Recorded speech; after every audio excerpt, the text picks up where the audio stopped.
2 weeks behind. File police report. Yay, D&D. Absolutely. Hey, everybody. Welcome back to another week of Dungeons & Dragons. Episode 2 of Time's Reach. So last week we did a little late start session 0 stuff, and then some episode 1 kind of backstory filler in type where's everybody and what's getting them motivated type stuff. And yeah, we got through everybody except for Mike because he doesn't have a backup plan in case his power goes out like Katie does. And Don't say that. Sorry Let's about give the that, man guys. a break here, all right? Let's give the man a Damn, break. just gonna come out like that. Shit. Want to spit in that wound a little more? No, his Yeah. generator. Hey, Mike, His so you've got a nice little generator couch is there. hard. Let's pour some salt in that. I Yeah. mean, I could spit in it a little more if I wanted to, but Mike knows I love him and I'm just talking shit. So yeah, let's just pick it off again. We are going to start with Jade. That's this me. evening. That is you. Congratulations. Do we get Mike's backstory thingy? Yes, so I talked to Mike about that. His backstory is going to be integrated in as Okay. we Perfect. go. So, and his was one of the lighter ones. So, Okay. honestly, we're not missing too much there. But It's okay, Katie. It's okay. We got it planned. You'll get it. His is easy enough to integrate as we go. So, Jade.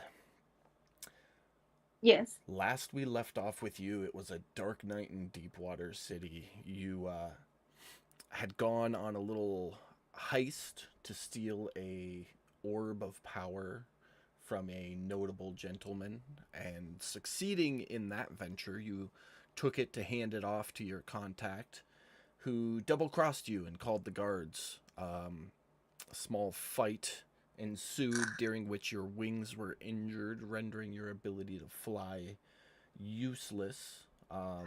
They still let you jump farther than normal, but you just can't fly. And you knew you had to get out of the city and flee, and the only place you know of where they won't follow you was the Shifting City. Mhm. Or the Shifting Sands in general. But yeah, it's the same night. Your fluttering footsteps are running through alleys and across rooftops as you make your way to the northwestern gate. You stop at the end of the last alley, right before the clearing leading to the gate.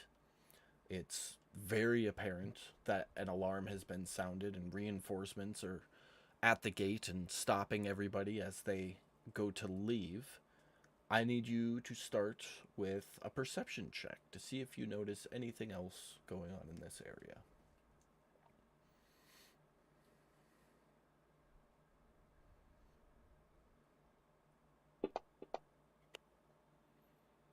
You already not? No, it's pretty average. The walls are 40 feet high, so jumping, not a great idea. There's not a whole lot of foot traffic going in and out. Couple of drunkards heading home to their little cottage outside the walls. One thing that even with a 5 does stick out is that there is one merchant loading goods from his shop into a cart just around the corner from the alley you're in. Other than that, there's the occasional little cluster of people going out of the gate, and that's about it. What would you like to do? Do I have a Noah guy? In this situation, with the guards hunting you and the tracking runes giving them your location, no, you do not have access to a Noah guy.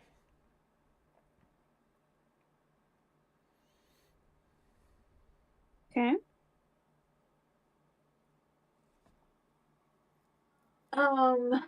What time is it right now? It is probably about 1 o'clock in the morning. Okay, so I'm just gonna find like a little space where I can kind of hide around, and gonna try to rest for a little bit. Okay, so resting isn't going to be possible because you won't be able to get a good night's sleep given the current situation. Well, not like but fall asleep, you know. looking for a place to hide, go ahead and make another perception check. Or not necessarily like you know what I mean, like a very discreet little place Some that place to hide. I won't bring attention. Looking around, there's not a whole lot. I mean, you can see through the gate and see outside, and you can see there's like some haystacks that you could hide in. Inside the city here, there's nowhere to really tuck in. And as you're looking around, though, you do notice that the merchant loading goods on his cart he's currently stacking like sacks of something, and you might be able to hide in the cart if you can be sneaky enough. Can I be more little and be as sneaky as I possibly can? Well, you're already small, so without magical intervention, I think that is about as small as you're gonna get. Okay. So let's try that. You're gonna go for the cart? Yeah. Okay, go ahead and roll a stealth check.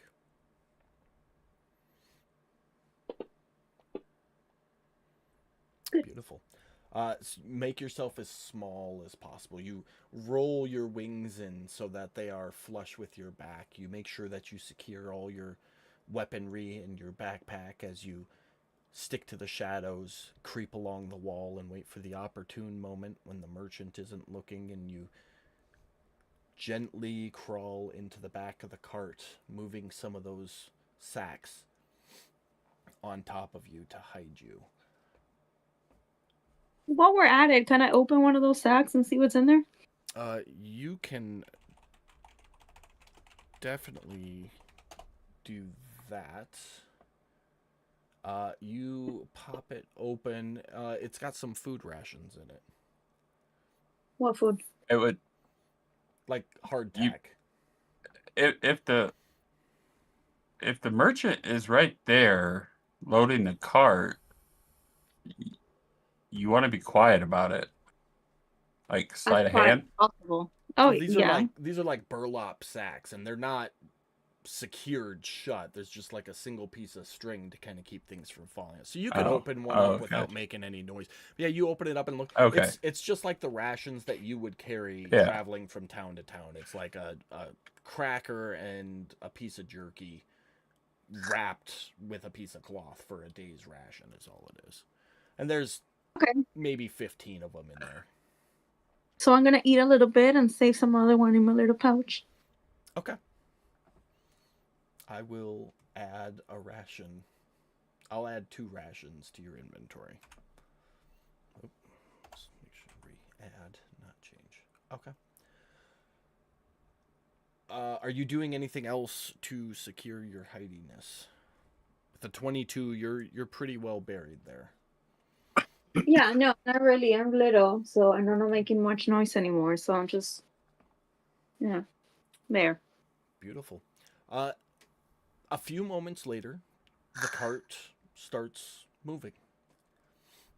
Okay. Oh shit. You're not sure where to because you are buried and hidden in the back of it. But a moment later, you hear one of the guards, "Halt! Hold for inspection. What are you hauling and where to?" Mike? Get the fuck out. You hear It just Pam, it's you'll just a hear bunch of supplies. you'll hear the voice of the merchant speak. Okay. It's just a bunch of supplies. Kind of late to be heading out of town, isn't it? Pam, you can feel. Well, I got a bags long- just shifting I got a long a little bit. I got a lot of travel to go, dude. All right. Carry on with it then. And the cart starts rolling. I'm gonna say, thank God I didn't want to kill this person right now. Mike, you're maybe 40 feet out of the gate, and you hear a small, hushed voice come from the back of the cart say, "Thank God I didn't want to have to kill anyone else right now." Oh my god. Yeah, once I'm away from the gate, a good distance, I'm gonna pull the cart off to the side of the road and stop and get off and unsheath my sword and Once I start hear it stop, checking my cart. once it stops, I'm hiding. Like I'm getting in one of the ones that I broke down to steal food from, and I'm hiding. Okay, well, you won't fit inside the bag because there's stuff in the bag. Well, you know what I mean. I'm just gonna hide anyway. The food can come out. I don't Okay. care. I So just you're don't want gonna- anybody to see me. You're gonna make yourself as small as possible. Got it. Yeah. Mike, describe how you're checking your cart. Yeah. Okay, is this covered? Non-covered. It is not a covered cart. It is an open back. All right. So, well, if it's an open back, screw getting off. I'm just turning around. I'm standing up on the thing, turning around with my sword drawn, and who's there? Show yourself now.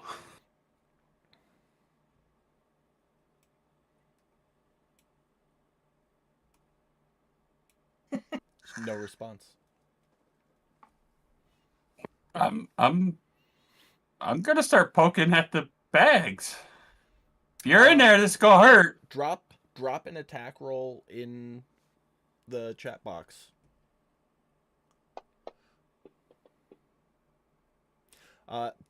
Pam, you've heard who's there, and you stayed quiet and small. And then, just inches from the front of your face, the tip of a sword gets poked into the back of the cart.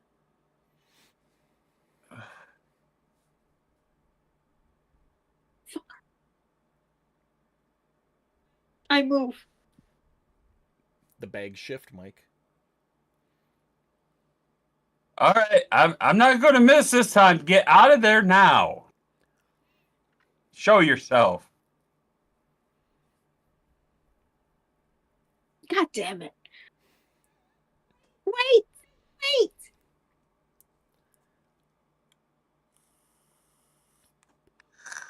And I wait with my dagger. So you're With not my little dagger. So you're just staying hidden with your dagger, like, come on. Yeah. bitch. Nobody's in here. It's just us rations.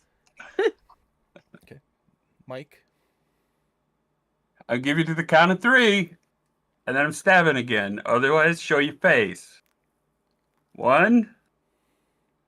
I come out. Okay. as you come out, Jade, Mike, would you describe what she sees?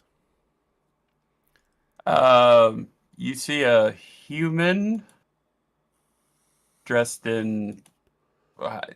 Picture shows metal, but it's studded leather armor.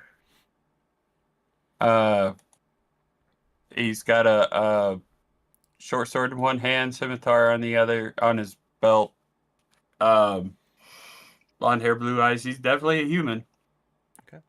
And popping out of your cart, you see Jade, who's previously been described, and her token very accurately describes it. But of note, you do see the glowing runes on both of her arms, and you, based on your history, do recognize these runes and what they entail. Yeah. With that, I'm gonna go. Well, shit. What are you doing back there? I'm hiding. What do you think? Yeah, well, I got shit I gotta do. If you want to travel out of here and you want to keep yourself hidden in my car, it's gonna cost you 25 gold. Otherwise, you can get off and make your way back town. I can call the guards right now. It's up to you. How about we fight on it? Damn, George don't play. if that's what you want to do. And I'm over there sticking with my little dagger, like, like, like just swinging my dagger around. You hear like the softest sound of like air swishing. Yeah, Like, very soft. yes. Spicy little fairy. I guess. I guess George roll is. initiative, both of you. Yeah, I was gonna say George's gonna hop down and.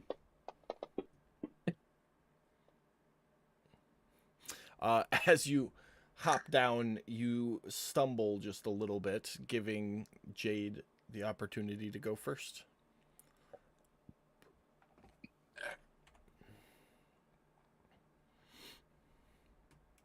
Pam, that's you. Dagger. With a nat 1, George, you have a chance to react to that. Boy, We this start is a great. Hell of a fight. Yeah. Yeah. I guess I'm gonna hit. Just a friendly above table reminder. If you don't want to kill a person, you just have to declare it's a non-lethal Yeah. attack. I just imagine this man just like Mr. Miyagi'd. I was gonna say yeah. If I do enough damage to get her to 0, then yeah, non-lethal. But I Okay. don't think this is gonna do This is gonna do that much damage. You never know. So, all right, Jade, it's still your turn. You've got a bonus action and movement. I'm just gonna dagger, like, I'm going for his, like, arm. Like, I'm not gonna try to aim his face. Okay, Like, what- I'm just, You already did your action this round, yeah. so you have your action surge if you want to take another attack. Otherwise, you just have a bonus action which you can't do anything with, or movement, which would draw an opportunity attack. But he just burned his reaction, so realistically, you could run and he wouldn't be able to attack you right now. I'm gonna run in circles around him. Fly in circles. You can't fly right now. Oh shit, that's true. I'm gonna run in circles a little bit. Okay. Are you gonna stay close to him and just kind of like do the bob and weave thing, like the Yeah. You can't catch me. Okay. So you end up exactly where you were, but you spend your movement just like. Yeah, there you go. Uh, Let's. I would like you, Pam, to make an intimidation check in the tower, and Oh my god, no. Mike, if you would make an insight check in the tower. And this will decide if your round you'll be at disadvantage for your next attack, Mike.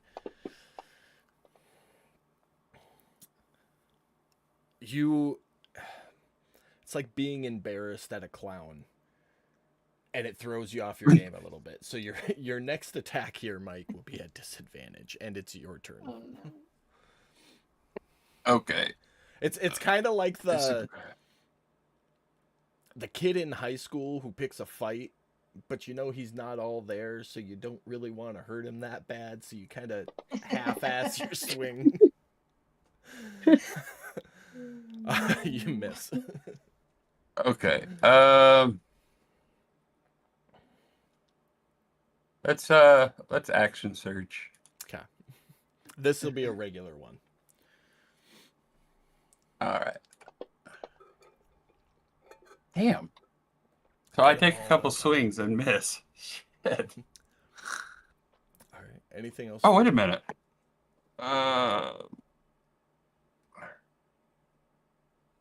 Oh yeah, too late for that. Okay. Yeah, no. Go ahead. The scimitar does have the light property, so you could do an offhand attack with it as a bonus action. Is that Oh, you action surge. That's a bonus action, isn't it? yeah.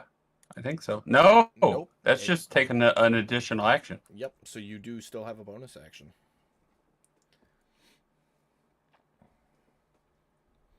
Scimitar's got the nick. Yep. Mastery. You can actually make the extra attack as part of the attack action instead of the bonus action, once per turn. So you get Do that. what? So Nick lets you take the extra attack of the light property as part of the attack action instead of the bonus action. So you won't be able to make another extra attack as a bonus action, but it won't use your bonus action to do it. If So, that makes wait. sense. Oh, so yeah, but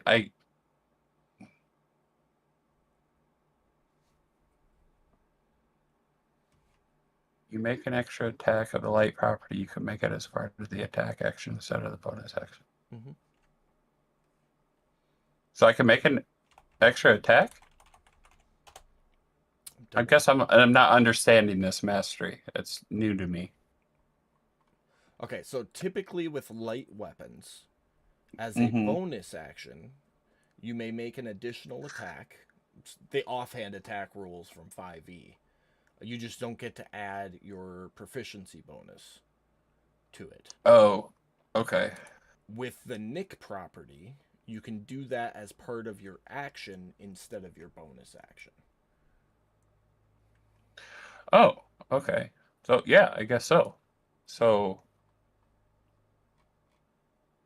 I just roll like normal to Yeah, hit. roll like normal, and we subtract 2 from it. 15's gonna miss. Okay. Anything else for you? No, that's it. All right, Jade. Okay.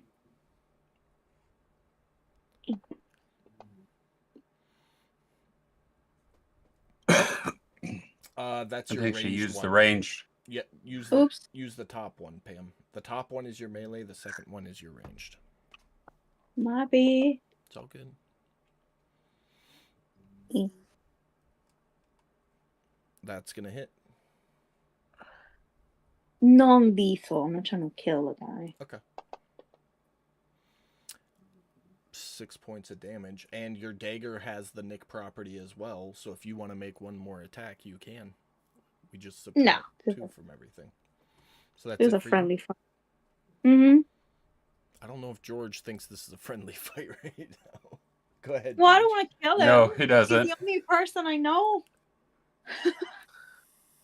You make friends in a really strange way, I gotta tell you. I know. I know. All right, George, you're up. All right.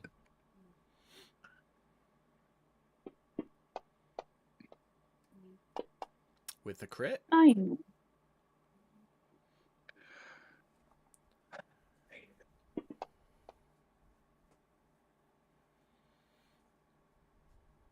Ten points of damage, and then you get your offhand or your Nick attack as well.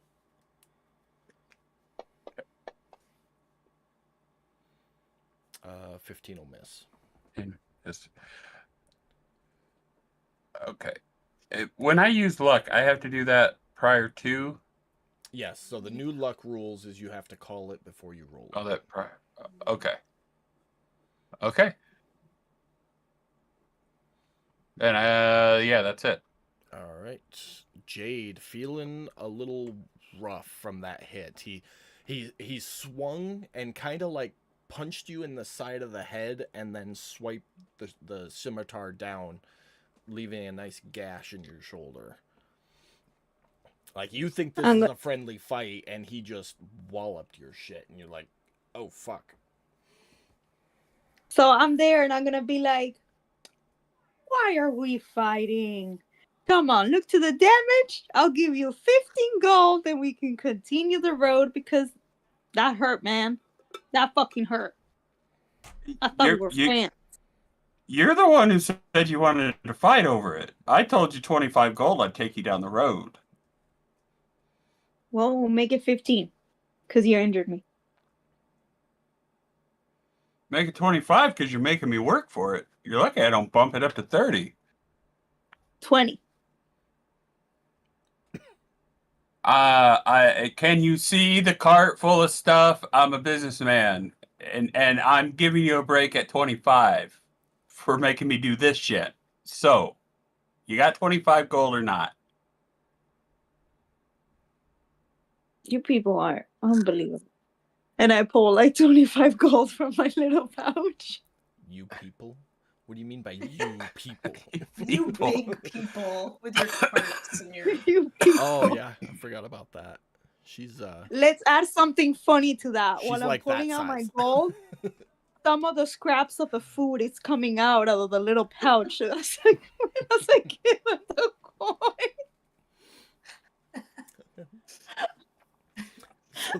Leftover Nothing bits to of see cracker here. and jerky fall out of her pocket as she digs out 25 gold and hands it to you. All right. I'll put that in the. Okay. I took it off your Inventory. sheet, Pam. Thank you. All right. So, George is gonna hop back up on the cart, and then there's a box behind him, and he's gonna pop the box open and go. You can hide in there. When you look, Pam, it's just a small hidden compartment. Okay. I'm gonna say, okay, thank you. And Yeah. I'm Jade, by the way. What's your name? I'm George. Okay. That's Hi, all you need to George. know. Tough guy. Tough guy. The And then I jump in the little box. cart carries on through the evening. All right. Come, As we're traveling, hey, Fair, can you hear me? Can she hear me through the? No, you can hear him. Okay. Okay. I wasn't sure because I know it's a secret compartment in my car. I didn't know how soundproof it was. So, hey, Fairy, Yes. I noticed you have tracking runes on. Would you like to get rid of those? Can you do that? No, me? No. But I know a guy up in Deep Forge. He's really good at taking them, but it's going to cost you. I'll take you up there. We'll see what he can do for you if you want. I don't have more money. I'm broke. Well, I mean, how about we go up there and find out how much it's going to be, and then you can figure it out from there. How about that? Okay. We'll talk about my price then. That sounds perfect. Thank you, George friend. Yeah, well, anywhere to make a buck. Mm-hmm. All right. So the two of you So, set off to the east to make your way through the shifting sands up through the marsh, heading to Deep Forge. Heading up to Deep Forge Keep to find a way to remove Jade's tracking runes. And that is where we are going to leave you two on the road. It'll be a few days before we see you again, so you both get a long rest there. Yay, because I was dying. And we are going to jump over to Cal and Saphira, who, having left the Watcher's Keep after an episode of Law and Order. Law and Order. Dun, Oh, dun, in dun. order. As well as accepting a contract in the marshes, find themselves currently in the Shifting City. This city, rising from the sands without walls or lords, a sprawling crossroads where every known race walks the same sun-bleached streets. With no ruling body, its people live by Swinrad's doctrine. Strength decides justice, and disputes are settled in open gatherings or by trial of combat. 3 hard tenets shaping daily life here. Harm only in true defense. Mind your own business, and let justice be swift and honest. Despite its brutality, trade thrives and the city's wealth glints beneath layers of dust and danger. Here, no one cares where you came from. only what you're strong enough to endure. Having never been here before, although familiar with its laws from your training with the Watcher's Keep, you pass through the unfamiliar streets and notice that people are going a roundabout way to avoid a certain street lined with shifting stone slabs and hanging lanterns. The air feels thin, like a breath is being sucked away. Sitting at the end of the street, an elderly woman sits on a low stool, muttering to herself. Another one taken. The stones are hungry tonight. And the whispers, they grow louder.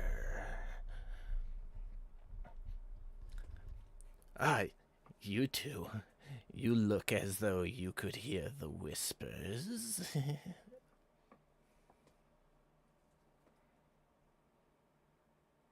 I would kind of look around and kind of You're see if I could actually hear anything. baby. Oh. I can hear her fine. I could hear her Yeah, until sounds you fine. interrupted her. Sorry, Yeah. she was like everybody else comes in super clear. She's super low on mine. Huh. Is that better? If you right-click her profile picture in Discord, you can adjust her individual volume on your end, Oh, Brad. shit. I didn't know that. Yeah. Yeah, you guys aren't married. You can't start tuning her out yet. That's hilarious. No reaction. I was gonna say he was pretty quiet. That was funny. Yeah. Okay. Sorry, not to interrupt you. Like, I would listen around to hear if I heard anything. How do you listen around? Like, do you do the close your eyes to shut out that sense to try and gain better hearing? Are you like Yeah. looking and Yeah, and then I listening? would I would close my eyes and see if I could hear anything. Okay. You hear the faintest whisper, as though it's on a passing breeze. It just says, "Come, child. Your master beckons you." Cal, you do not hear this. You are not part of the harem. And I would be like, yeah, I do hear something. It's very faint though. Well, of course. You're not the first who's heard the voices, the old lady speaks. In the last 2 nights, a whole 3 people have vanished at the same bend down the street. Looking down the street, you'll see that there are no bodies, no blood, and apparently no witnesses except for this old lady.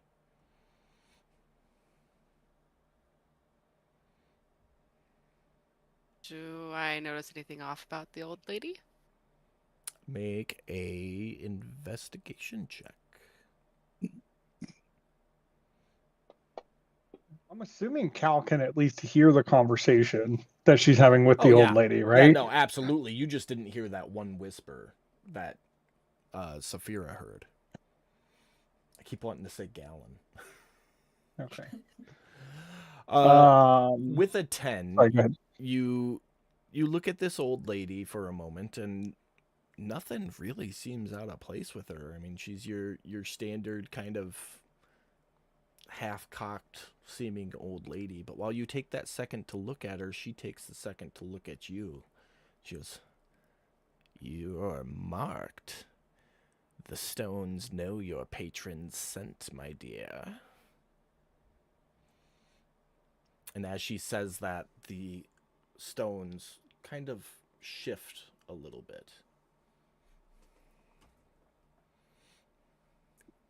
The Fira would kind of give the nervous chuckle.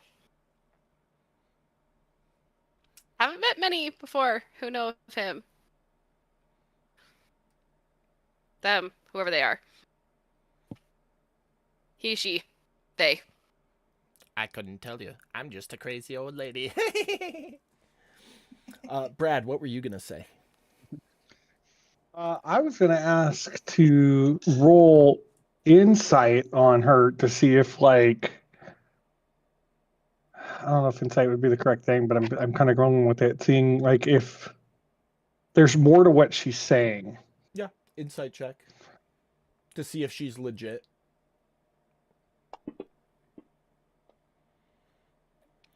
She speaks the truth. Everything she is saying is honest. There doesn't seem to be any subterfuge or hidden meaning in her words or actions.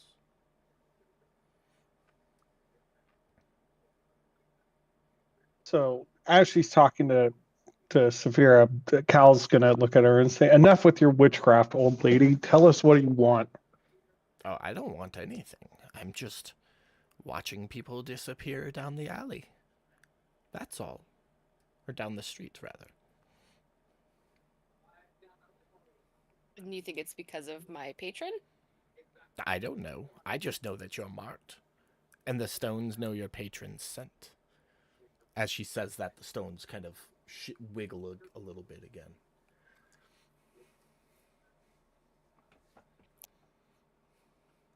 Kind of look at Cows like, should we just keep going or should we investigate? Brett, I would have assumed that Cal looked down this street and kind of got his own picture of it. Why don't you go ahead and make an investigation check as well?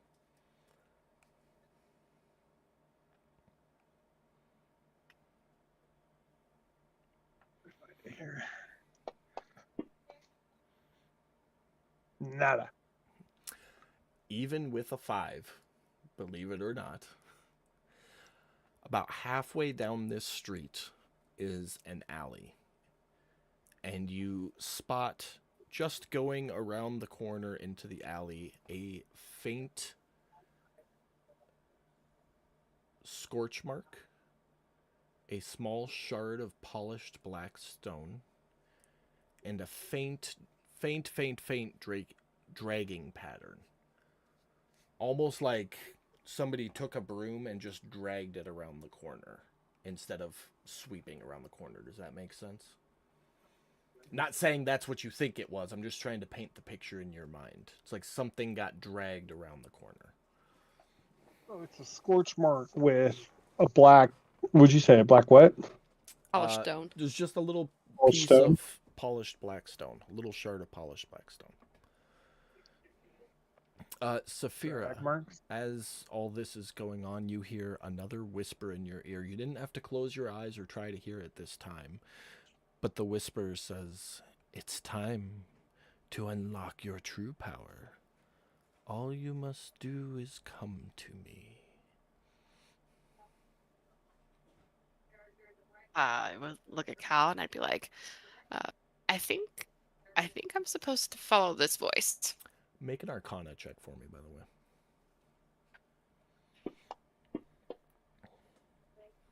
Beautiful. With an 18, you detect a faint arcane energy coming from that alley, about halfway down the street. I'm gonna cautiously start walking towards it. As you take the first step into the street, you hear another whisper in your ear. "Don't you want to see my home? Your promised land?" Roll an insight check. This crazy bitch keeps all her cats. Unfortunately, a 12 will not gain you anything. Nope. But you are stepping into the alley cautiously. Nothing else happens when you step in.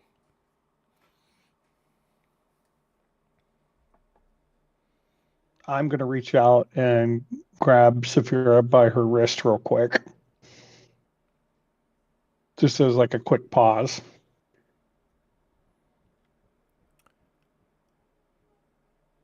Just wait to see if anything happens with her. That's all. Nothing. Okay. Nothing Cool. happens. So as he does that, he's going to look at the old lady and he's going to say, "You mean to tell me that you know that people are being taken on this street and you've seen nothing?" That's right. I need my beauty sleep. I'm not here at night when they're taken.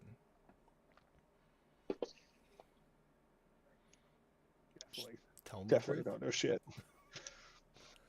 So he's going to say, he's going to like let go of Saphira's hand and he's going to grab the old lady by her hand and say, "Okay, go on and show us where they were taken." He's going to point right at that little corner that he's noticed. It seems like Nice. at least one of you already know the way. Why don't you go ahead and show us and make sure we do know? I would, but my hip. I must rest. Okay, we got all the time. When he looked down and pointed out that middle part of the heart where the Arcana check came from, I'm guessing it's from this polished stone. It's from that direction, from the entrance to the alley is where you got the energy reading. With that Arcana check, does it also reveal what it was? No. Just a very faint arcane energy coming from that way. Okay, could I try and piece together what it all means? Do I know of any spells? Any? Do you have any spells that might assist you in this moment? It's a good idea. Probably not. I don't think so. Shit, we were also supposed to check that one thing for you too. Huh? I'll do it later. Yeah, I don't think you have anything in your repertoire that'll help you in this situation. No. And with the information you have, you're not sure. You know, you have some arcane knowledge, but you're not super well versed. Do you have... You do. You have a book that you can consult on the topic. So you could make another Arcana check with a +5 bonus referencing that book on lore to try and +5 piece it all together. Arcana roll. Okay. 22. Well, first and foremost, as you're consulting the book, you hear another whisper in your ears. Your power is still weak. Shouldn't you like to unlock your potential? And kind of piecing it all together and referencing the book, you would know enough to know that there is something down that alley.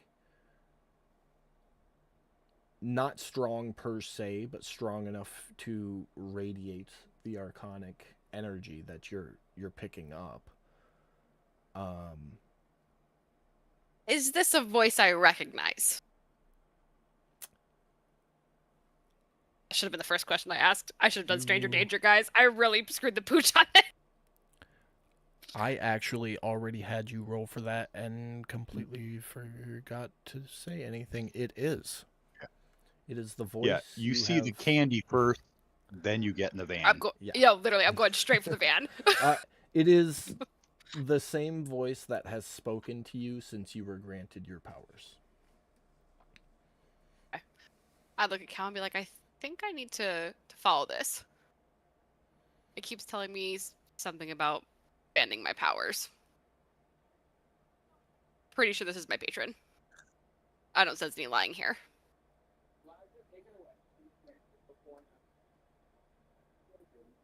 And then I'm going to take another cautious step forward. Nothing happens with the step. You will hear Cal's gun cock real quick. So when you hear it cock, it sounds like a revolver, like the cylinder changing over with the hammer cocking kind of thing. And you're going to hear him say, I I don't trust her.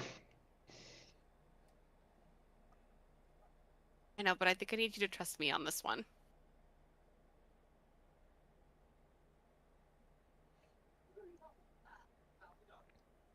And I'm gonna take another cautious step. Like I'll be facing him and I'm walking back towards it.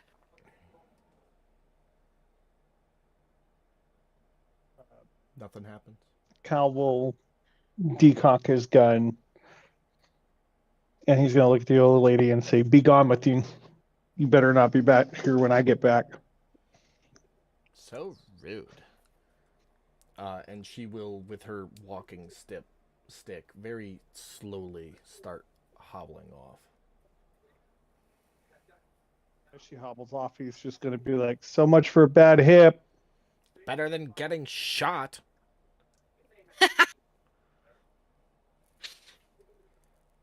He's going to turn and follow Saphir. Okay. I'd kind Saphira? of laugh as she said that and responded back, and then I'd be like, "Man, she's a character. If I see her again someday." Says the one who's following a random voice down an alleyway. It sounds familiar. Besides, you're here. I should kind of like nudge him in the side. You do realize the vast majority of kidnappings happen by somebody you know. Also true. Kyle's gonna kind of give Jesus, the girl, you are disapproving. like a walking red flag. And then she's just gonna keep walking into the dark alley. I didn't say the alley was dark. Pay attention, Becca. Oh, I'm sorry. I thought you did say it was because it was hard to see halfway down, wasn't it? You can't see into the alley because you look down a street and then the alley's there, and you can't Okay. see around the corner. Is all it is. Gotcha. So you walk up to the start of the alley, and looking down into it, maybe 10 feet down the alley, you find a sunken courtyard. The alley slopes downwards over that 10 feet, maybe a 4-foot drop over the 10 feet. So it's a real gentle slope. But in this sunken courtyard, you see flat black stones, broken and shifted, forming a swirling, chaotic mosaic. And in the center stands a thin, translucent door-shaped shimmer, visible only to you. Cal, you don't see any of this. Go like. This is the alleyway where we saw the scorch mark and everything, right? Yeah, so at the beginning of the alley, there's just a little scorch mark and then a drag mark and the little piece of the black shard. And Cal, what you're seeing is just a normal alley. Nothing there. Saphira, you see the alley gently slope down a couple of feet, and then the big courtyard with the swirling mosaic of the broken and shifted flat black stones. So kinda Cal like- turning the corner. Go ahead. Go ahead. Oh, I was gonna say, when Cal turns the corner and sees nothing, he's just gonna shake his head and just say, "It was anticlimactic."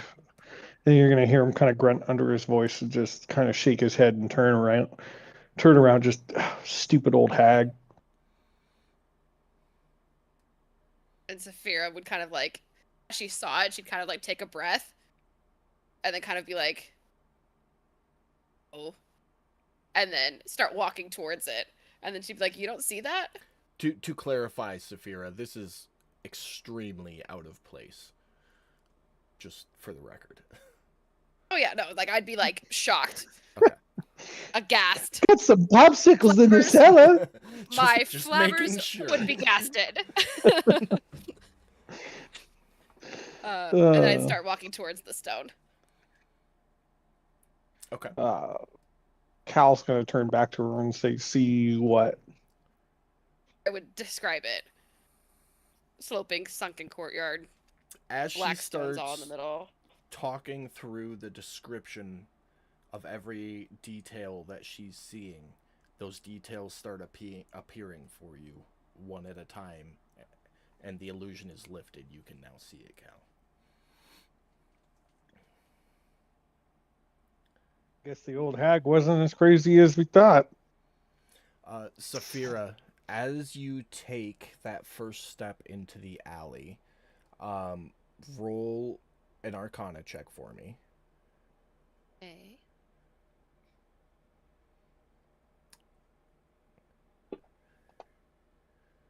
Not great. Not great. No, but you do still get the +5 because you just referenced the book a few minutes ago, so it's actually a 10, which is better. Okay. As you step in, you feel your patron's attention. So you heard the whispers before, and it was your patron's voice. But usually when your patron talks to you, you feel a warmth, a connection, like a warm breath on your neck, enough to just kind of make your hairs raise a little bit. Stepping into the alley is the first time you feel that warmth. And with a 10 on your Arcana check, having just referenced your occult lore book, you would know that this door is known as a pact echo, a tear between a warlock's patronal realm and the material plane. They are rare and usually caused by somebody unfamiliar with pact magic playing with pact magic. Like teenagers accidentally summoning a demon type. With playing. a Ouija board. Yeah, Yeah. no. You know that it is unnatural and dangerous, and it needs to be sealed.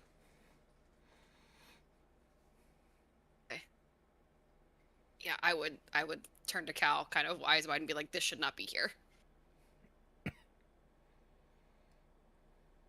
Someone here is messing around with pact magic, and we gotta stop it.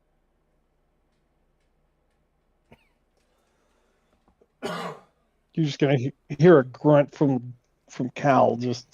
It's undiscernible mumbling under his breath of like spells and warlocks and shit, and just that grumpy kind of growl. Does this, when it comes to pact magic, now this is probably just something I don't know, and if it's like a pact door and it's rare, is this something that like anybody whose own patron would kind of use? So is it just out of coincidence that my patron is used to be using this door to present themselves? You don't know that. Okay. You know that you didn't make this door. Mm-hmm. And indications are kind of pointing to the fact that it might be your patron's door. But there's nobody else here at the same time. So it's weird. Yeah, definitely. It's weird. But yeah. if the two of you are going to attempt to fix this, we have a skills challenge for the two of you. So having just referenced the occult lore book, you know what needs to be done, and you would guide Cal through the process. The first thing is you need access to the center of the courtyard, which will require one of you to make an athletics check to move debris to easily access the center of the courtyard. I'm a -2 in athletics. I mean, if Saphira is telling me that that's what we need to do, then yeah. I mean, they're a team, so Cal's going to help her. So, you need an athletics check? Yes, please. Okay. Do I get advantage on she's helping or no? I'll help. I'm -2 though. Advantage then. Do you want me to roll as well? No. Just one of you Okay. roll, and if the other's helping with that task, with advantage.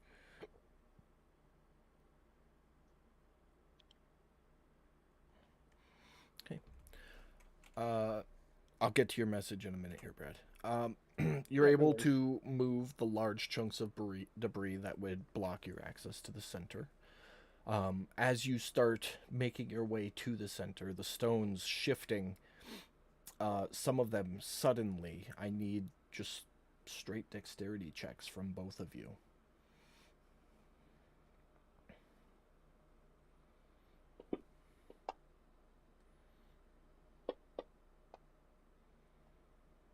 Beautiful. Like nimble little frogs, you hop your stony ways to the center of the door.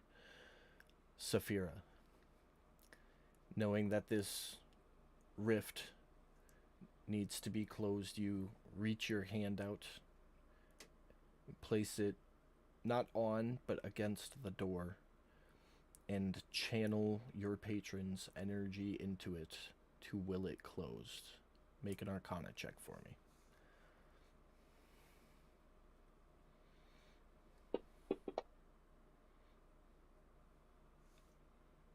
Beautiful. Feeling that warmth on your neck from your patron, it leaves your neck and surges through your body. Your patron's arcane energy flowing, willing itself through you into the door. And the door seals.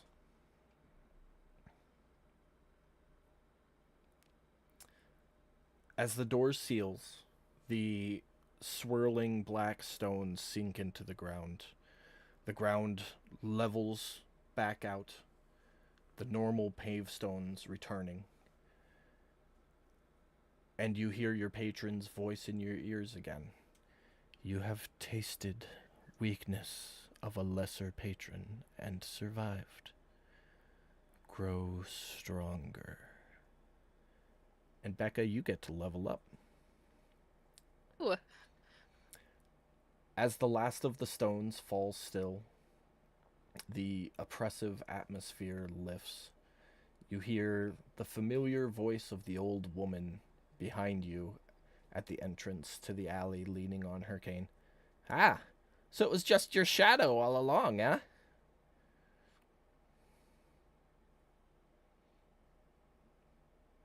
Something like that.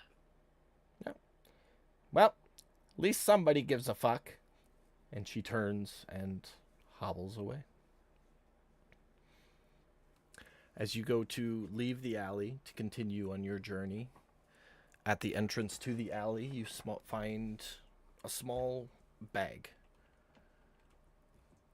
in which you find 2 items. I will put... I know where they're going, so I will put them in your inventories appropriately.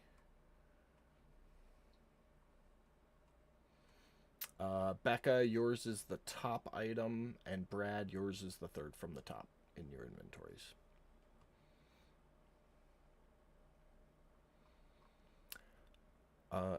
And with that, you two continue on your way into the Undying Marshes, and we will leave you two there for later. Brad, Becca can level up. If you want to help her, she might need it.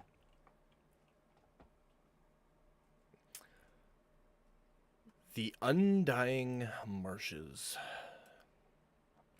A cursed land of stagnant breath, stinking rot, and undead growth, where fog lies heavy on the ground at all hours, making it hard for even the most adept to see where they are going. Shadows lingering on the edges of the mist, making all question the sanity of their sight. A single road connects the north to the south. The maintained road is barely safe, but tonight even it is beginning to fail. Tukra walks the road alone, heading south. Having been in the marsh for about 4 days now, sticking very much to the road because he has no clue what he's doing or where he's going or how to do anything. As you walk south, you hear small struggling noises coming off the left side of the road. And as you look, you spot a young elven boy, barely 18 by human years. He's trapped up to his chest in muck. As you look a little closer, he's only maybe 15 feet off the road, but as you look a little closer, you can see ghostly skeletal marsh eels circling just beneath the surface around him. He spots you and begins begging, "Help! Please, please, kind sir, please help me. I'm trapped, and I don't know how long these things are going to wait before they decide I'm food." Oh, yes, yes. Let's see. Let me get in my bag and poke through my stuff and get my rope out. Okay. And I'm going to tie like a loop around one end for him. And I'm going to throw this to you, put it around your chest under your arms, and I will try to pull you out. Okay, go ahead and make a straight dex check, and we'll add your proficiency bonus to it like it's a ranged attack. So, +2.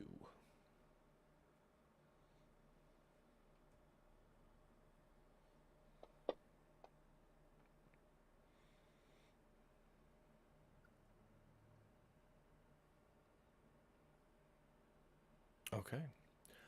With a 4, that first throw of the rope goes wide to the left. And he's not able to reach it. With the splash of the ropes into the mucky surface, you can see those skeletal marsh eels start circling quicker, and one or two of them come up and kind of take a nip at the elven boy. He screams out, "Ow!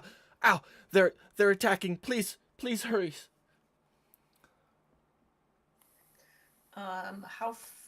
You said 15 feet? 15 feet of muck.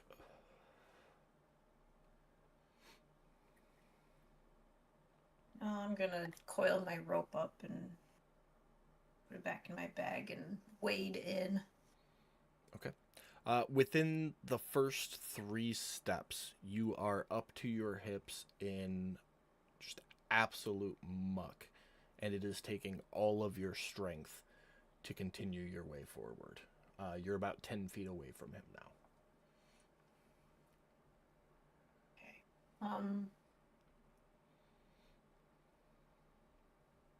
Up to my hips, 10 feet away. Yep.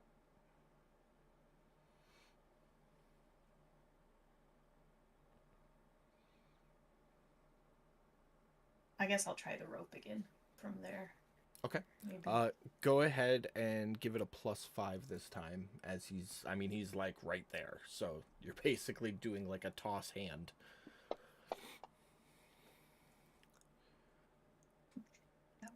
The 5. Oh, man. Somehow you missed the tree branch that was overhanging. So as you go to like toss it up to him, it just kind of goes up and it's in the tree branch. And he still can't reach it. A few more of those eels come in nipping. Just whatever it takes, hurry. I'm coming. I will retrieve my rope again and put it away, and I'll wade 10 feet away now. I'll wade up to like my waist. Okay. It How is close am I? make a strength check for me. See if you can fight through the muck or if you are stuck. You are stuck.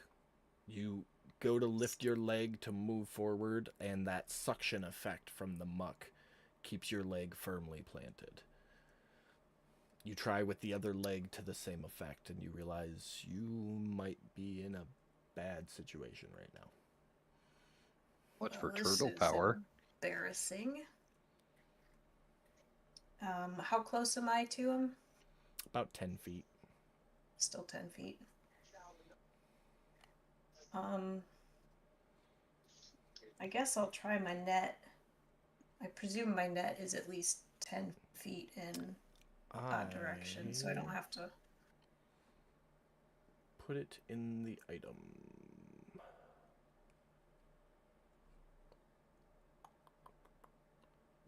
Net.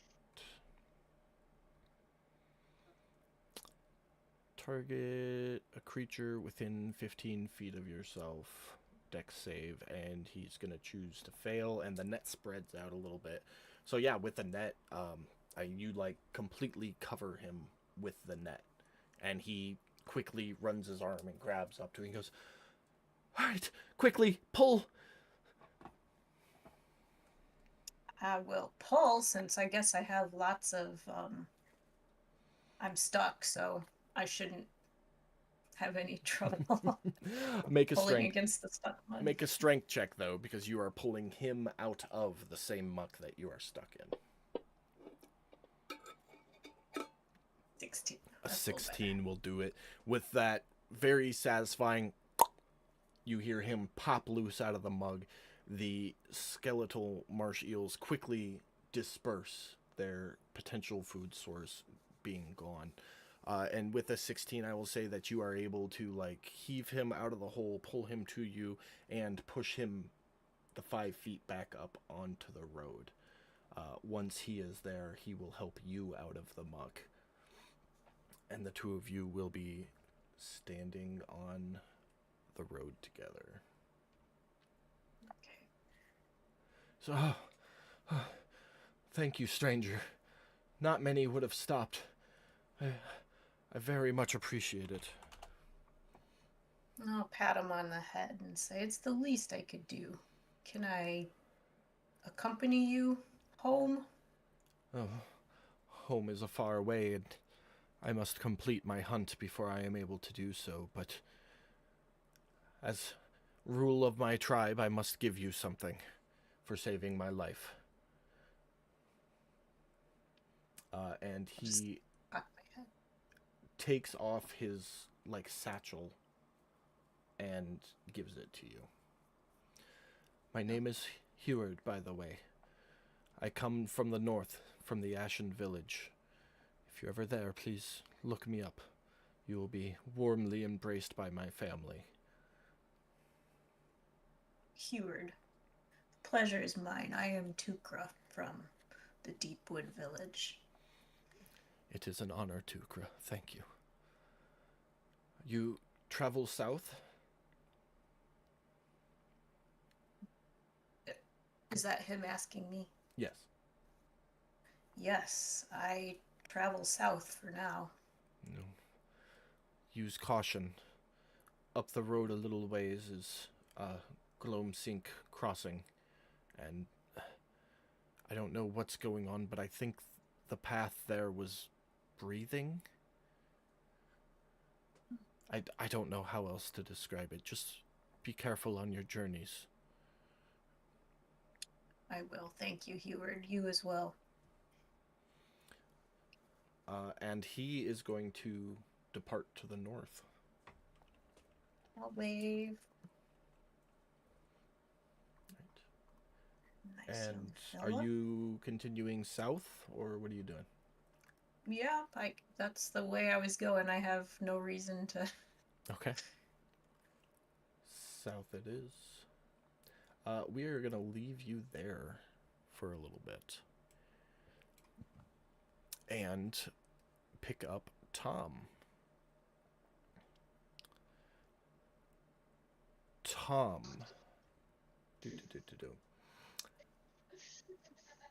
You have been traveling through the Undying Marshes, looking for the Druid Grove. They used to be farther to the east. You had arrived there and seen the druidic markings indicating that they had actually moved their grove to the west and have been following those directions for about a half a day at this point. And as you travel, you know you're about a half a day off from hitting the road, and then you have maybe a couple hours walk from there to where the grove should be. And as you're walking through these marshes, this swamp of sorts, boggy swamp, you see a strange pulsing glow coming from beneath the water up ahead.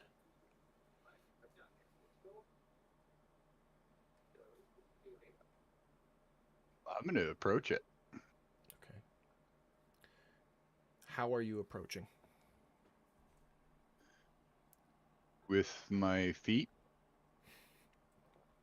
Are you just stomping up to it? Are you being cautious? Or, Okay. I'm like, sorry, it took me a second. I'm like, is this I a should have trick been more question? specific. Okay. All right, I got you. Yeah, I'm gonna walk up to it cautiously. I mean, not like sneaking, but like strange flashing lights. That's a little odd. Okay. I'll poke it with a I'd, stick first. I'd say use the jetpack. Just fly over there. Ooh, okay, yeah, I'd want to change my answer. As you approach, you're maybe 15 feet away from it when you can finally see what it is. And it is a dying marsh stag. Stag's a deer, if anybody doesn't know that. It is lying on its side, gasping silently. Its chest swells and contracts, but no breath is taken. Sorry, it's a what? A marsh stag. It's a deer. Okay. Oh, okay. But you see. Sorry, I thought you said a marsh slug. Threw me off. No, a stag. Sorry. Okay. Okay. So right away you notice something is off with this stag. I mean, clearly it's dying, but something beyond that is off. Go ahead and start off with a nature check for me.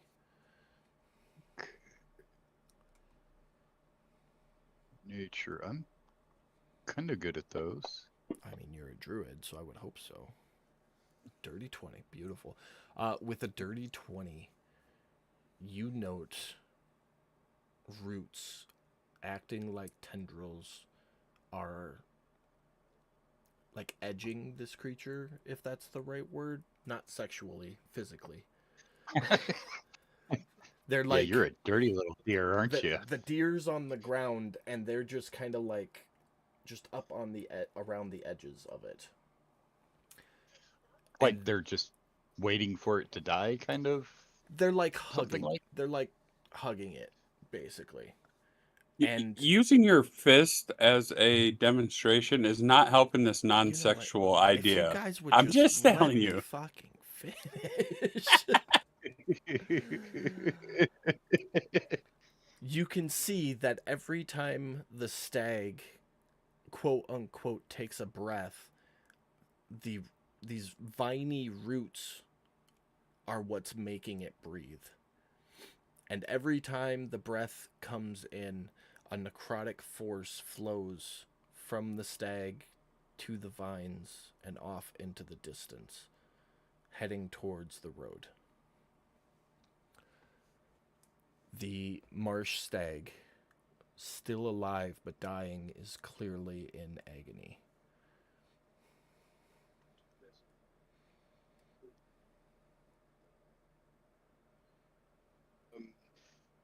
I am going to take my sickle and I am going to put it out of its misery. Okay. I don't need an attack Well- roll or it. Go ahead.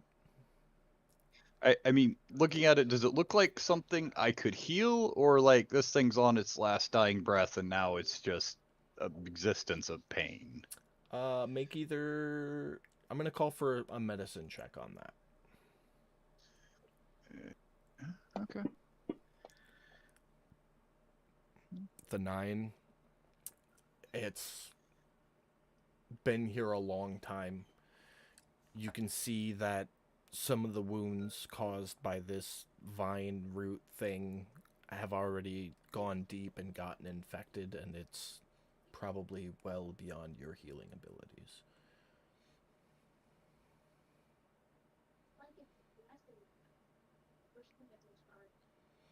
I'm gonna go ahead and end its suffering. Okay. You, I'm assuming, do it humanely. Yeah. Oh yeah, absolutely. Humanely ease the creature's suffering, and you can see that look of peace, calm, and thankfulness in its eyes as it passes. As it dies, the tendrils release from its body, suck back through the marshes towards the road, a half day ahead of you.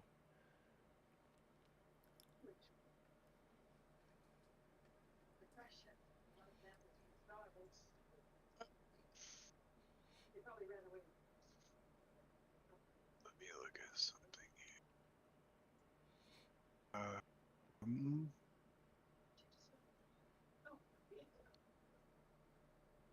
I am going to say a prayer over its body that it finds the peace that it couldn't in life, and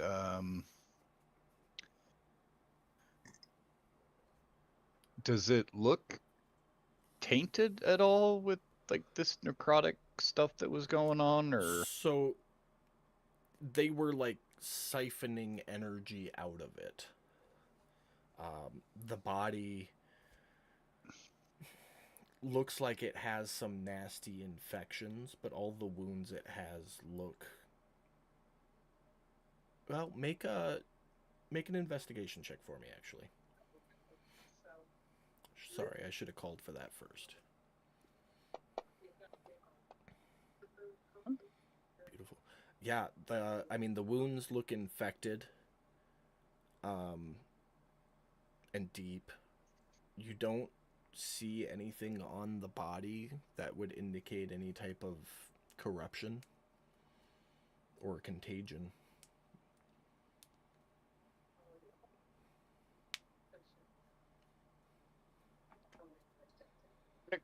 gather up some dry wood and stuff, anything I can find like that, and I am gonna burn the body. Okay. As you are working, you step away from the stag's body and start kind of just making a circle around it to start collecting dry timber, anything you can, as well as finding a dry spot to burn the body. And as you do so, you hear loud popping noises. And as you look back at the deer, you hear the sound of flesh ripping, and its body start to twitch, and the stag convulses as its spine rips open and its skeleton separates from its body.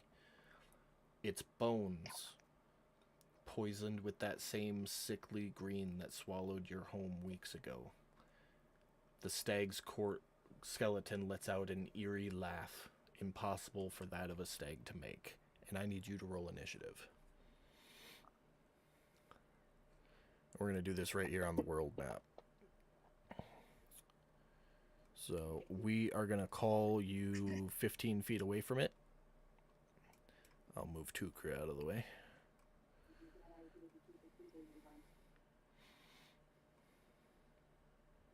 Just 1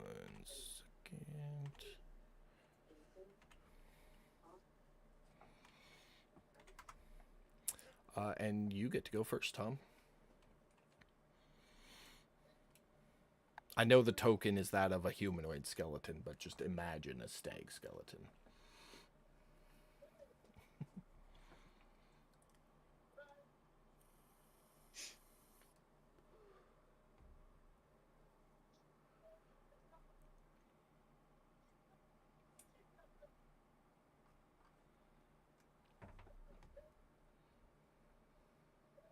Do not see the tokens anywhere. World map. Over Did here. you share the world map? Because I don't have it. My apologies. Ah, I've been looking Okay. at the world map the whole time. I thought you guys all had it open. I was looking at the world map that is the background. Ah, gotcha. Yeah, I don't.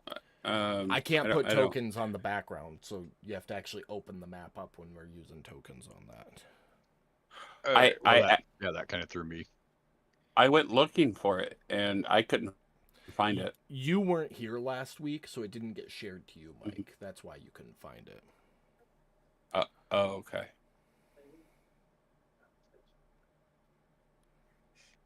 I got that saved so I can find it again. Okay. So you said we're 15 feet apart? Yep.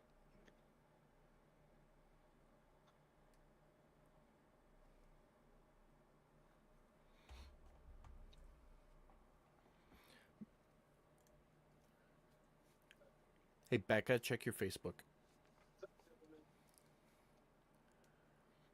Yeah, working on it. Okay. Literally about to finish up. Gotcha. Yeah, so we're gonna do this combat on this map, Jeremy. Just ignore the terrain. Okay. So you do a thorn whip, and that Miss misses. horribly. I thought it was horrible. I mean, you got a 10. With a +7. Yeah. Anything else for you?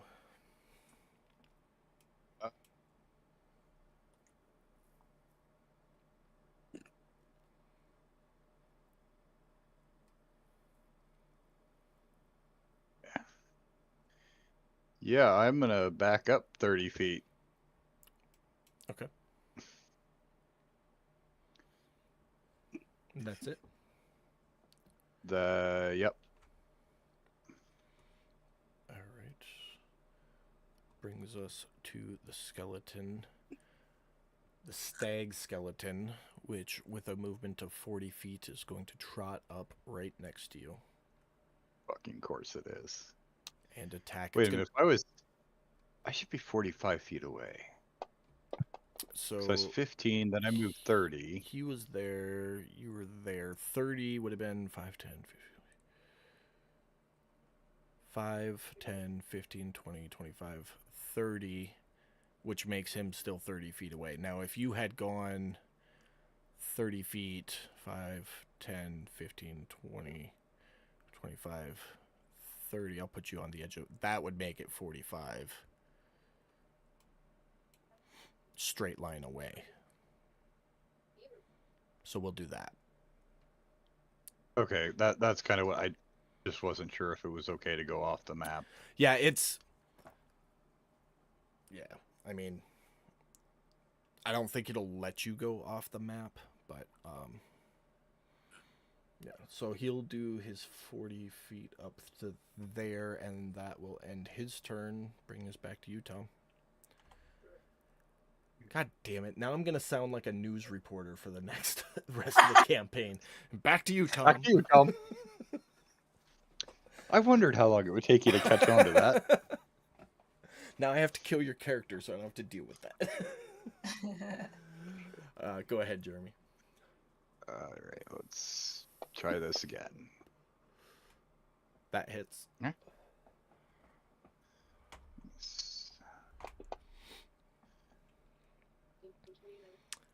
5 points of damage.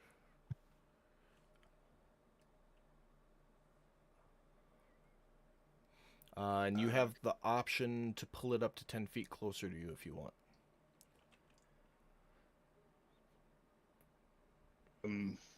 No, I'm gonna make him fucking work for it. Okay.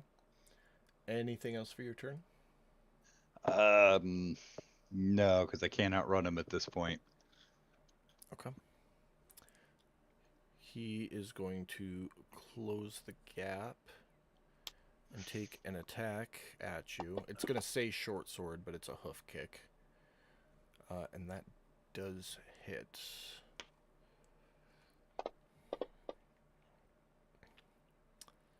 6 points of damage, bringing us back to you, Tom.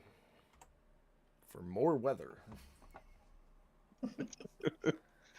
Oh, I didn't even think about that, but it's so beautiful. I don't hate it. Yeah, no, not at all. Okay, I guess he's right up on me. So, yeah, I'm just gonna do Thorn Whip again.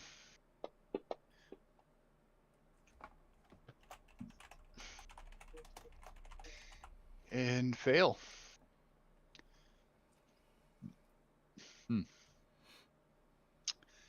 Okay, I guess that's it for me. He's going to take another kick. It's going to hit. Knocking you unconscious. As you slump into the marshes, you hear that cackling laugh come from the mouth of the horse again. Just like your home. I'm not done with you yet, Tom Thorn. And as your vision begins to fade, you know, like the scene in the movie where the eyelids are like opening and closing, you see this skeleton of a stag walking off into the marshes.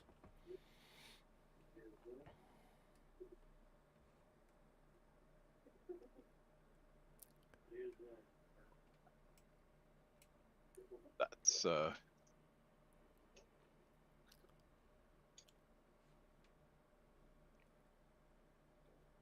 okay.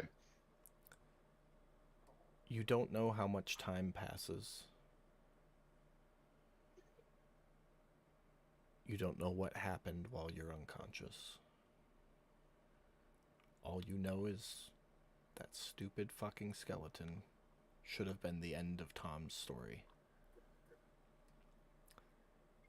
But you awaken on a dry little patch somewhere in the Undying Marshes, near where you were.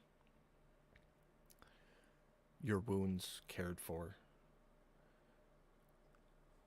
A ring of protective plants placed around you.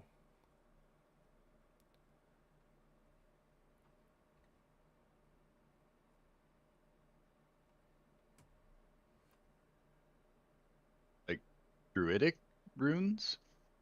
Yeah.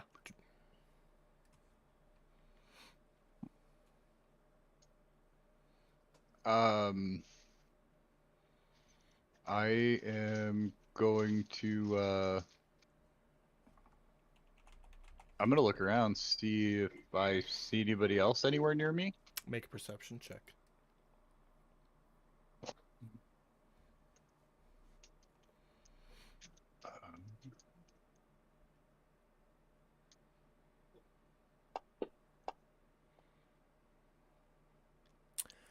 There is a tree.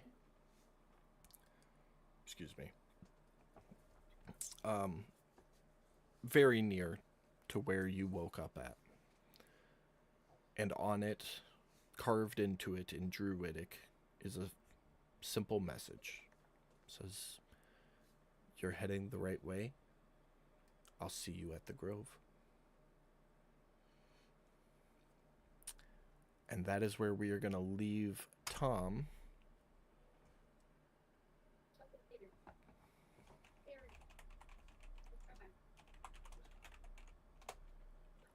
And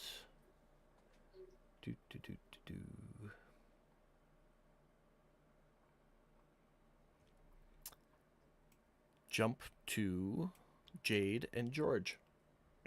Pam, you at your computer?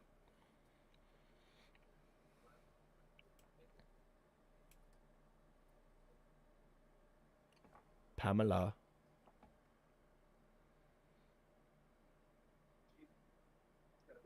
I think I hear her footsteps. You'll need an intercom system in your house. Beep. Pam, can you bring me another coffee, please? Thanks. Shut up. Hey, Fairy, where you at? So the two of you will travel together for approximately 3 weeks before the next moment that I have for you. So, is there any conversations you three would have had in that time frame?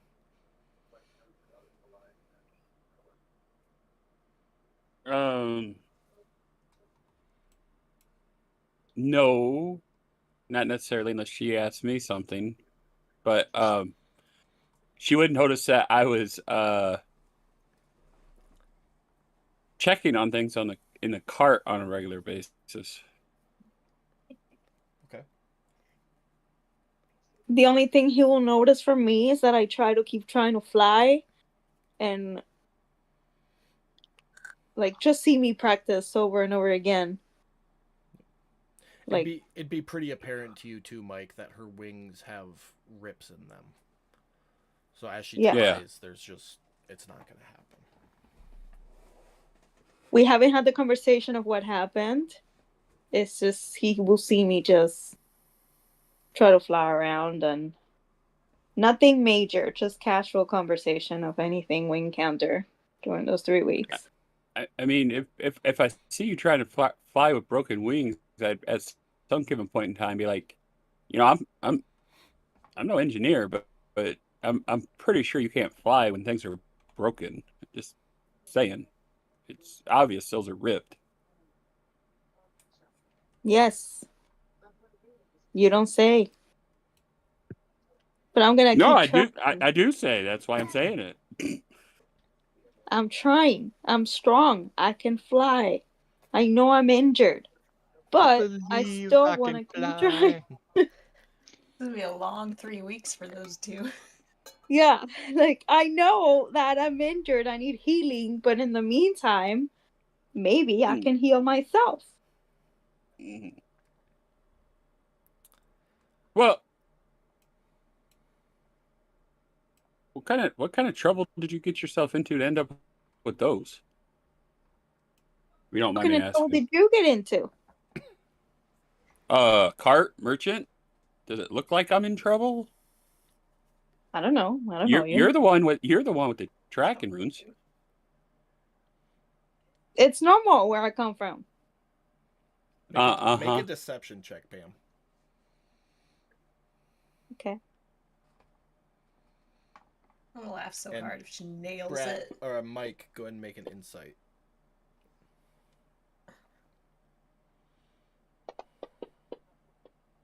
Yeah, you see right through that shit. Yeah. Not that hard to figure out there. Little pixie, fairy, whatever. Jade. You may call me Jade. Okay, Jade.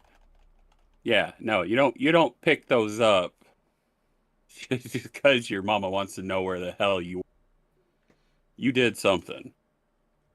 But if you don't want to talk about it, that's fine. It's your business. I just was making conversation for the trip. It's fine. But whatever. Back in the box, we'll go. Off to the box I go. I mean, after the first couple hours of travel, you're far enough away that you wouldn't have to hide in the box constantly if you didn't want to. Oh. I'm doing it for secure measurements because I know who's going to checking and I don't want nobody else to find me. That's perfectly fine. You stay in the box until you feel safe. Yeah, that's I'm not good doing it. That's good because I didn't want her out of the box anyway. Yeah, I don't need me. people asking questions while I'm going down the road. Why I have a fairy sitting on my freaking cart. You know, I'm getting some real now I serious accommodate the trip. lotion on It's its my skin fault. vibes. For 3 weeks, roughly, the two of you travel together. That felt like a year. Through the winding path of the Earthruth Mountains, across the shifting sands, and into the undying marshes.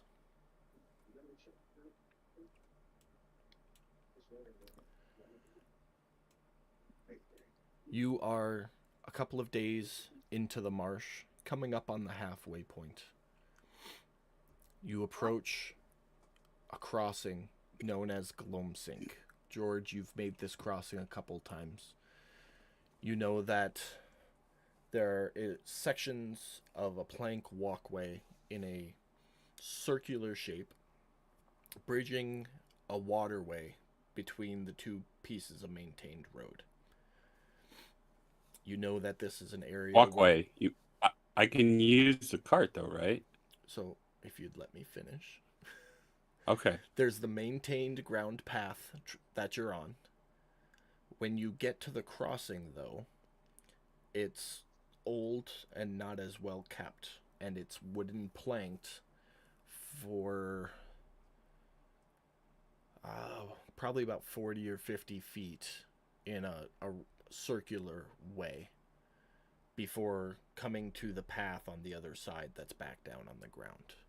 And due to the unkept state of these planks, you know that you will need to unload the wagon and move things over one piece at a time to avoid falling into the marsh.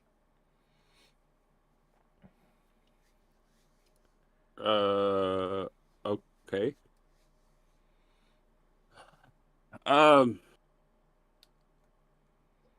Okay, so I get off the cart and I bang on the box. Hey, Jade. Yes. Yeah, so the way across is rickety. If we take the cart fully loaded, we're gonna end up down in a what was below water ravine Marsh. marsh. So the supplies have to be unloaded from the cart and taken over by hand, and then the cart has to go unloaded, and then it has to be reloaded on the other side. Okay. So,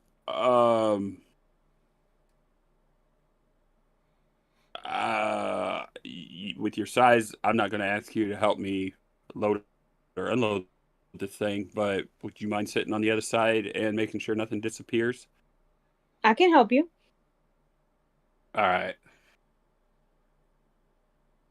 Well, you're going to have to come out of the box for that. I jump out of the box.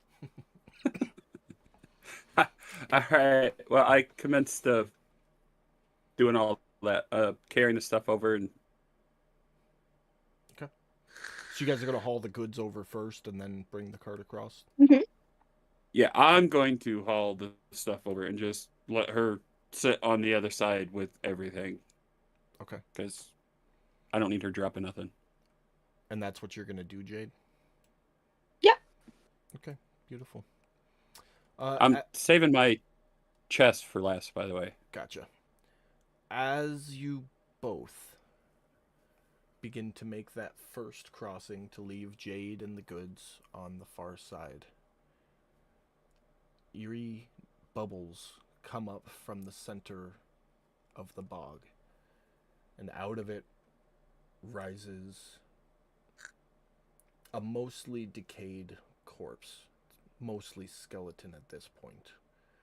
Tethered by vines to something below, it lurches violently upwards, chest cavity expanding like a billows, and it pulls out a short bow.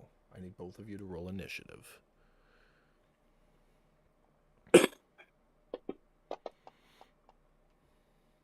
Jesus, with my ones and my initiative. I don't like this dice set already. Well.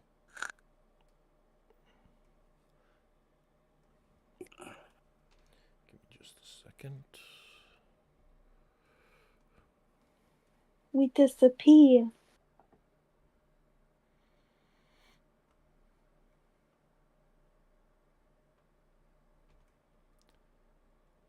So you guys are about right there when it happens.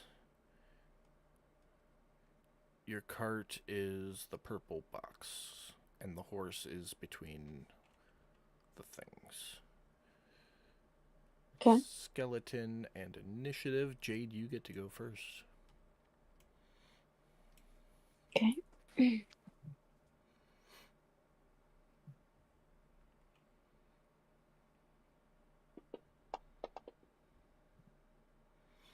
You pull out your longbow, quickly knock an arrow, and launch it at the skeleton. It's going to hit. Go ahead and roll damage.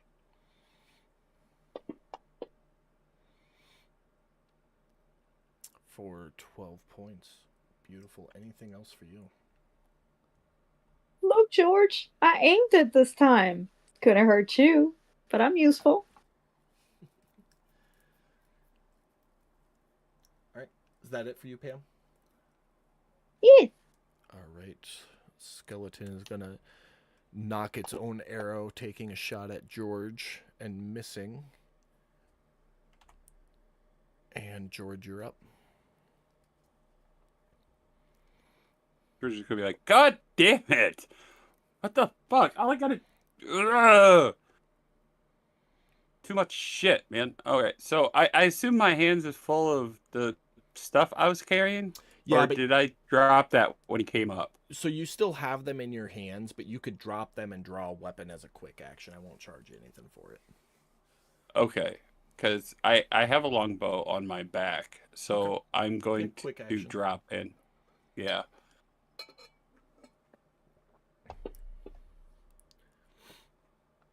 And miss, anyways. It's going to be a miss. Anything else for you, Mike? No. All right. Jade. Okay.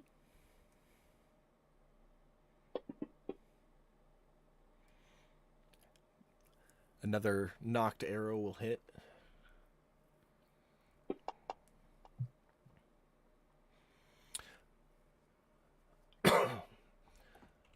As that arrow connects with the skeleton, the bones kind of fall apart from each other. But the vines tethering it hold them aloft before lowering them silently into the bog. Both of you make a perception check.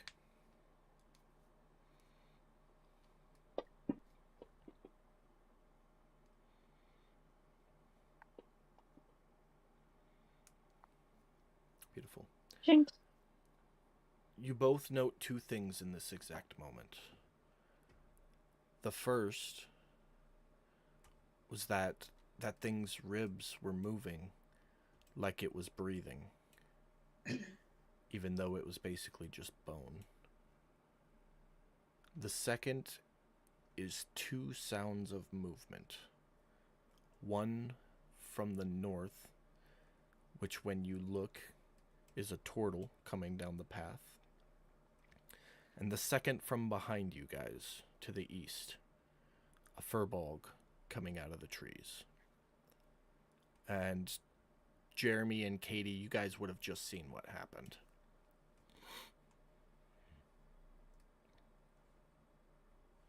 I'm gonna spin around and notch an arrow.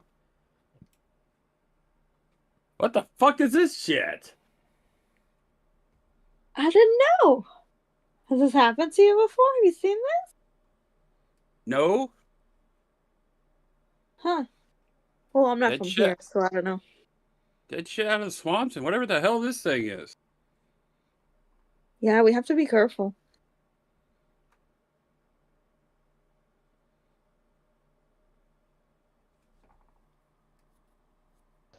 Let's just keep going and just keep an eye out.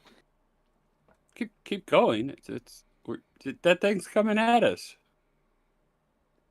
Well, we can go another way. They're not gonna be all over the place. Is Pam, that thing still there's no- alive? Pam, as he said that thing's coming at us, you notice that George has turned around and is aiming his bow at Jeremy, if I heard correctly, Mike? Yes. Okay. Because you said I noticed him behind me, right? Yeah, so Yeah. Jade, you would notice if you zoom out over here, a furbolg coming out of the trees. And in turning, you would notice a turtle coming down the path from the north here. The turtle Okay, will let's go. stop What are when we I saw doing? weapons go. drawn and stuff. Go Yeah, stand where? here. What the hell? Are we being robbed? What the hell? What is this? Let's go. Let's get out of here. You want to stand right here? Oh, I can't. Stuff. I'm not leaving the stuff. Fine, fine. Jade gets in fighting position with a little dagger hanging in the sky, wiggling around. Whoa. Hey guys, are you alright? Cause that thing looked messed up. Stay away! What do you want? Who are you? Oh, I'm Tom Thorne. Who are you? George. George. That's a fine name. I'm looking for the druids. Have you guys seen them? No. And I released the tension on the arrow. Okay, so this thing's not attacking us, Jade. All right, that's all right.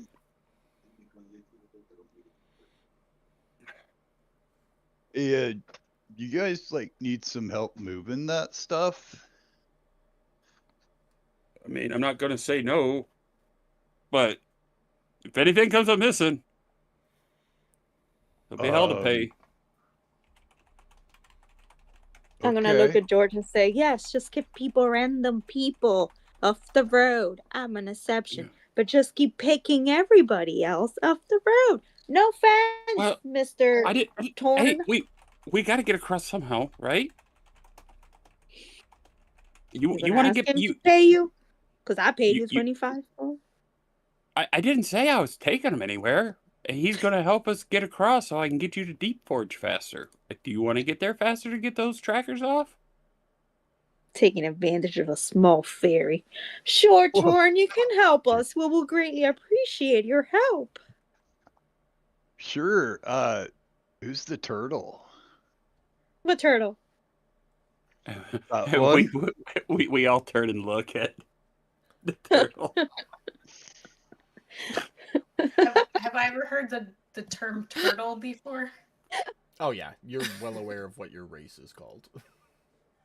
Well, I mean turtle, but have I Oh. ever heard like turtle? Oh yeah. Does that sound like You came from a like- fishing homestead. You are well aware of the aquatic life. Okay, so there are actually turtles around Yeah. too. Yeah, there are. They're giant dragon Uh, turtles. I would Oh, shit. raise my Turtle. arm slowly and wave. Hello. I'm gonna wave back with my little dagger.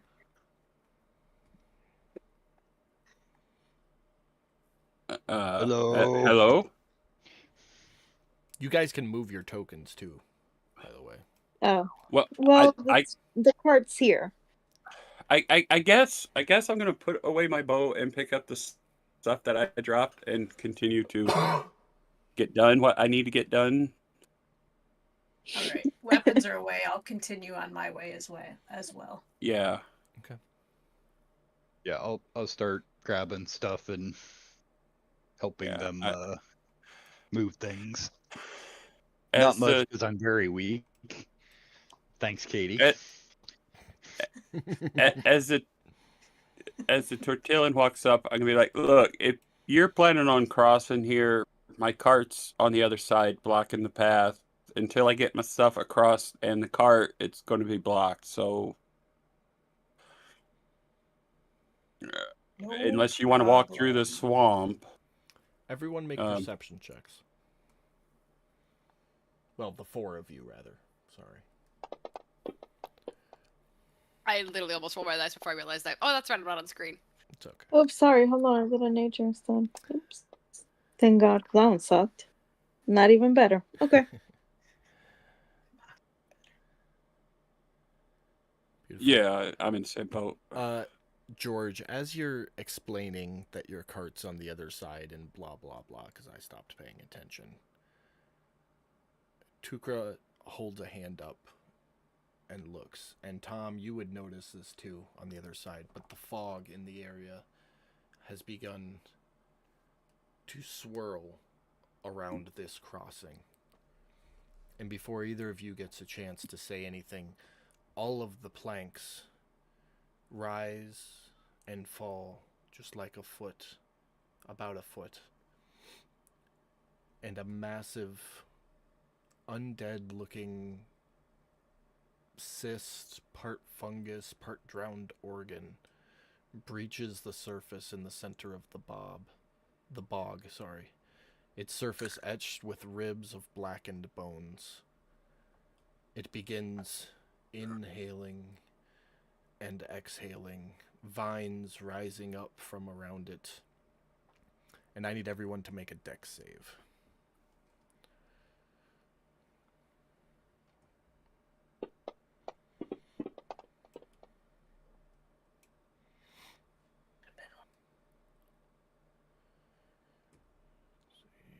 Dex save Yes, or acrobatics? dexterity save. All right. So you all failed. So this thing pushes its way up, and as it does, the ground for 120 feet around it lifts and then drops as it takes that breath in and out. And as it breathes out, all of you are going to slide inward 20 feet. So Jade, you are going to be in the water right next to it there. Oh God. George, you're just at the edge. Tukra, you're going in the water.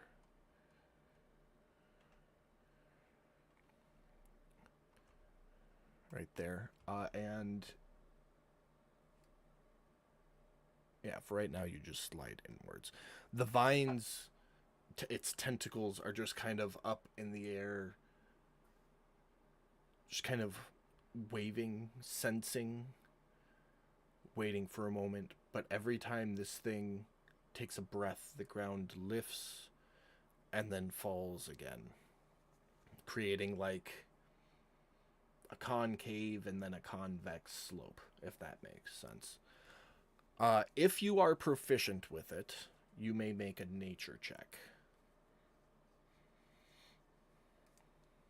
No.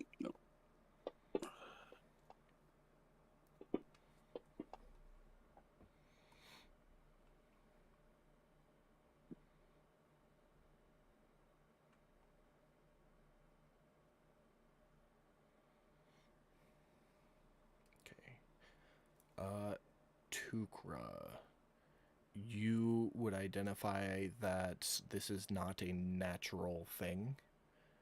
It is infected, contaminated, and altered. But for a moment, it is in a state of being docile,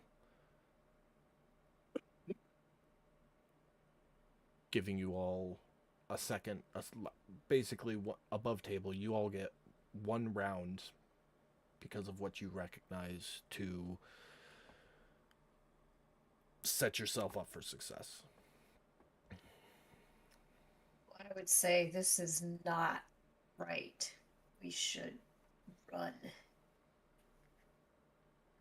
We should what? Or you should run. It's not a we yet. How deep is the water? Oh, I am so sorry, Katie. I missed one of my notes there. Your check would also reveal that this creature, this thing, is more root than beast, and it is suffering in the moment that it is not attacking. Okay. Sorry. Don't know if that changes your game plan or not. Just wanted to make sure you had all the info. Yes, it does. Well, I would point to it and say, it's hurting.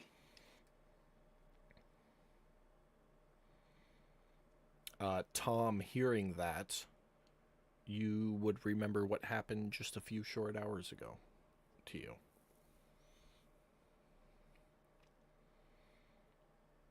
Remember I said the individual scenes don't run concurrently. So Tom, your last scene was like 6 hours prior to this. Oh, okay. We need to put it out of its misery, man. It's part of nature that's been corrupted, and that sucks.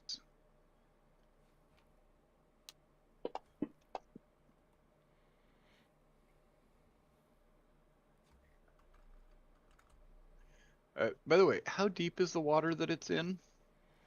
So it's a marsh. So there's like a foot of water, and then God knows how many feet of muck before you actually hit solid ground underneath that.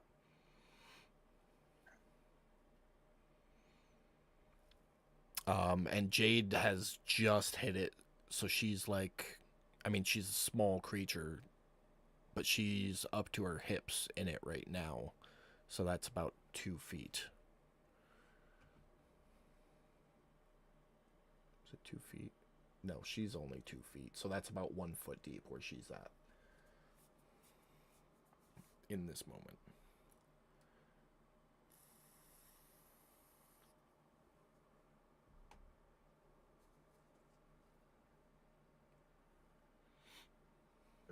So I won't. All right, so we have like a free turn right now. Yep, you all basically get 1 free round to decide what you're going to do and or do something.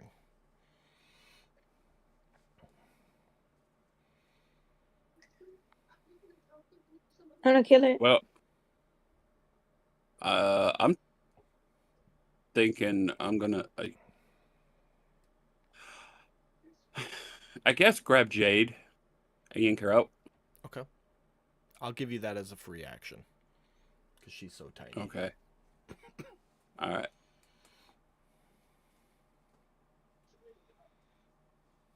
I'm gonna And kill it, George.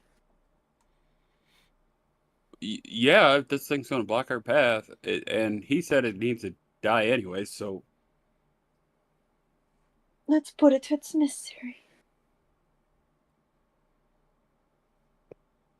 Wild shaping's an action, not a bonus action, right? For you, Used- give me a that used to be a bonus. second. Moon Druid used to be a bonus action. Yeah, so for you, it's a bonus action.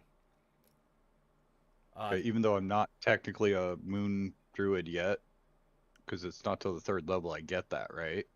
That is true. It still says as a bonus action, so. Okay. That being said, when you wild shape, make sure you drop the wild shape temp HP on yourself and check off the first box.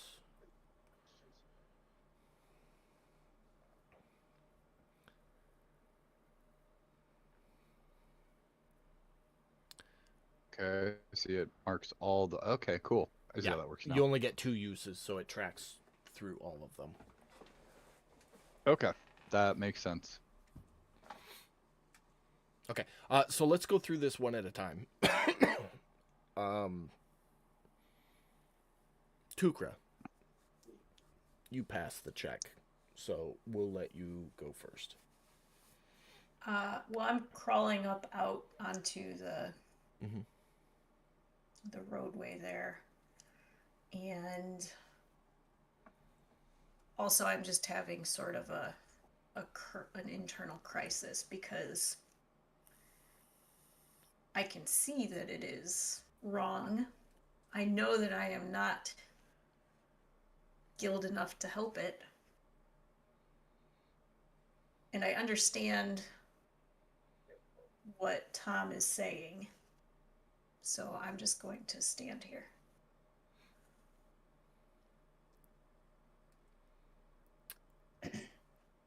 You have a moment, like a crisis of not knowing what to do. You know that Sylvanas has gifted you power, but you haven't yet had a chance to experience that power. And you stand here frozen.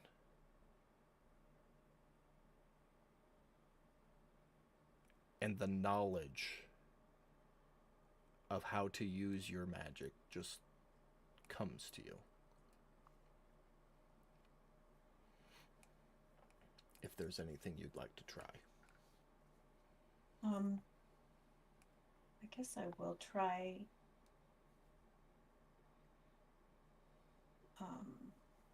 It's not wounded. I will try a healing word. Okay. On it. What is your word?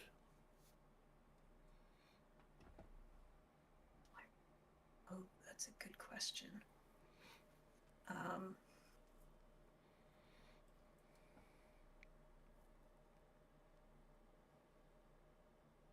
Mercy.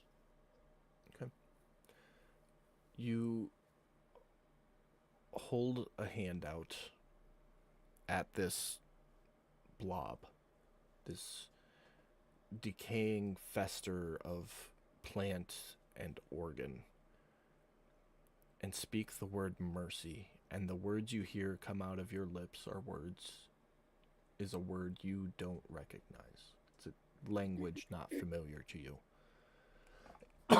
And just like that calm feeling you got when Sylvanus's treant was with you, you feel that calm energy radiate out of your hand and into the creature, and you can see the creature wriggling and writhing for a moment relax, and some of the spots where the vines aren't attached to it turn from that rotting organ color into a healthy organ color.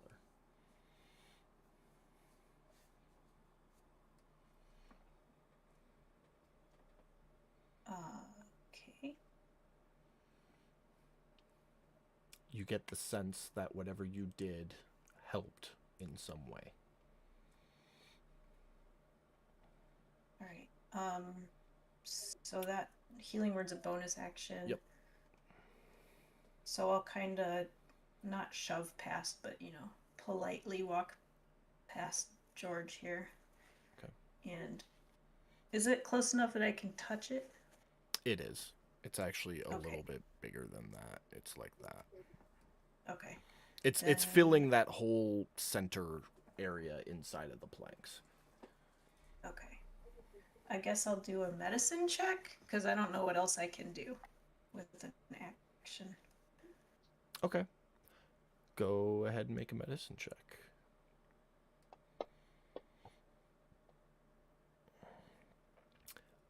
This thing is so many variations of things that you're kind of familiar with that you have no idea. You know it's unnatural, you know it's hurting, but you have no idea medically where to start with it. Okay. Anything else for you?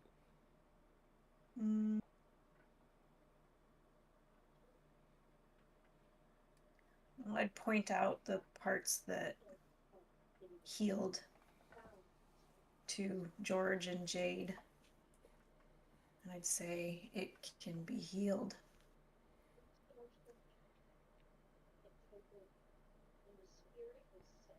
And that's it. Okay. Let's go to George next.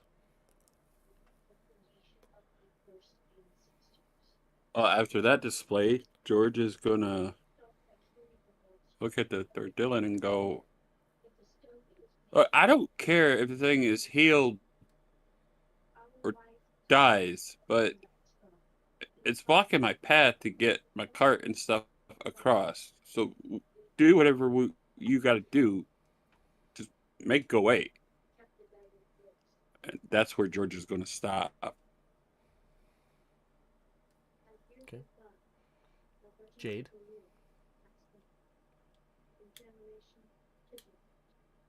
Yeah. What would you like to do? Having just witnessed this turtle come up and heal this thing a little bit and then inspect it and point out where he healed it and say that it can be healed, what would you like to do?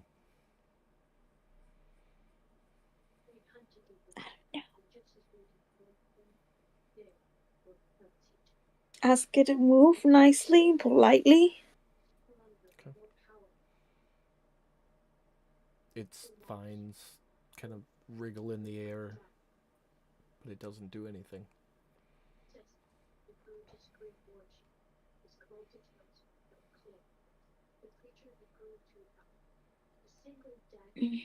Waiting is a valid option too. You don't have to do anything. Yeah, I'm waiting. I'm not doing anything because I don't know what Okay. to do. We'll go over to Tom then. What are you doing?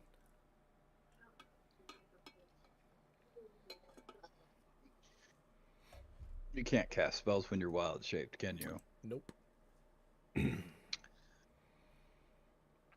That being said, some things happened and before I organized it. So if you wanted to take back your wild shape, I would allow it. I do. Okay. I will take that Yeah, off of you.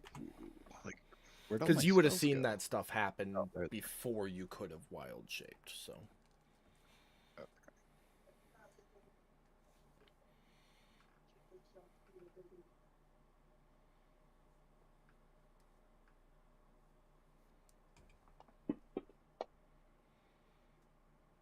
okay, talk me through it.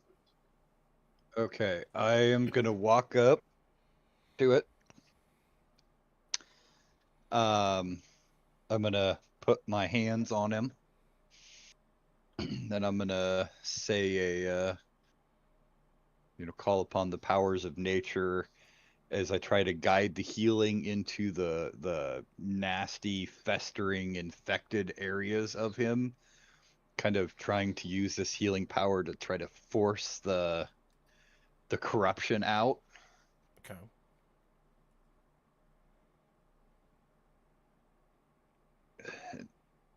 Probably going to be saying a prayer to Palor at the time too.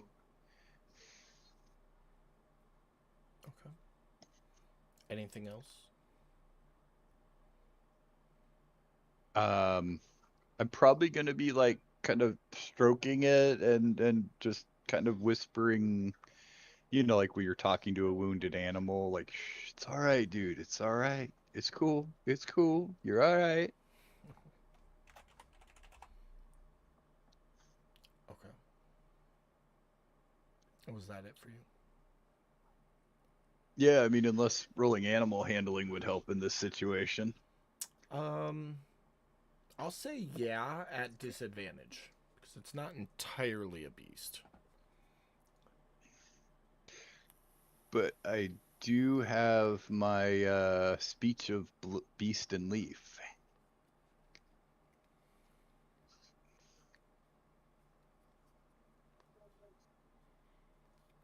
So I can communicate with beast, plants, and vegetation. And this thing sounds like it's all three of them. A little bit, yeah, and then some. Okay. Okay, so a straight check then. And mark off a use of that. It's unlimited uses. I don't know why it said. Oh, because I couldn't get it to go away. Oh no, a straight roll. I'd already hit disadvantage. Sorry. All good. Okay. Boom. It's now my pet. I'm gonna call it George. You're muted, Mike. Because I saw you. I knew you were gonna say it. I said, I'm George. Can't name George. Oh, sorry. I will call him George Frederick. 2. As you, George. Tom, as you place your hand on it and begin speaking sweet nothings into its orifices, Oh my. Sounded really dirty. it takes a breath, and the ground rises. I need everyone to make a dex save again. You woke it up.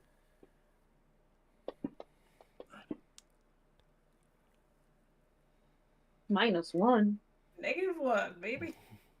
Gotta Oh, love boy. that 7. That's that 7 coming back to haunt you, Katie. Yeah, that's fine. Right, you totally had that. Turtles coming. are not dexterous, okay? Fair enough. Fair enough. Beautiful. Solid. George, you were prepared for it.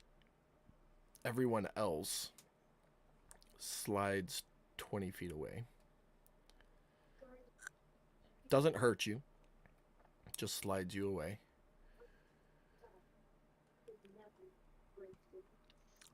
Tom and Tukra, the two of you having directly interacted with this thing, hear a soft, hurt voice inside your head.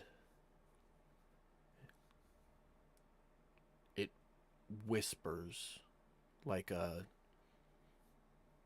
frail person on their deathbed trying to get those last few words out. Just, I'm barely holding on. What do you want? Heal you.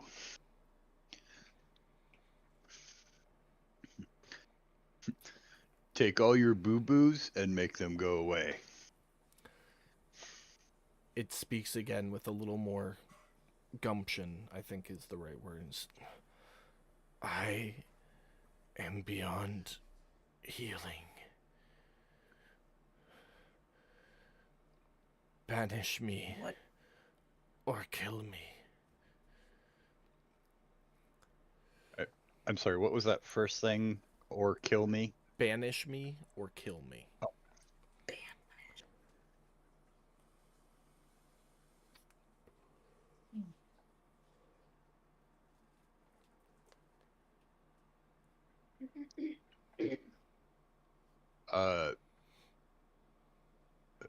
If that's what you want, little buddy.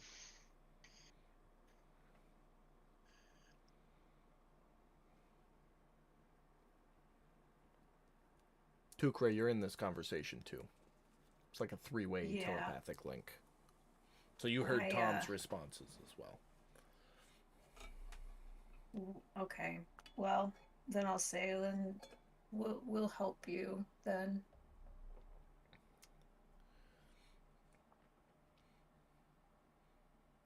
How?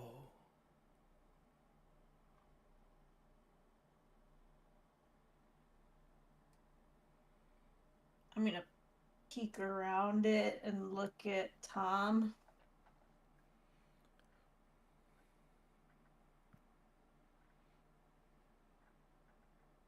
And ask Tom if he knows how to banish things. I do not. I don't think I gotta learn that spell till I'm a little further down my path. I understand.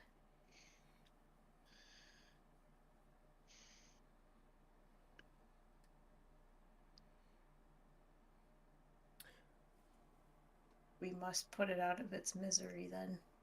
As you two ponder your choices, go ahead and make another round of nature checks. Just the two of you.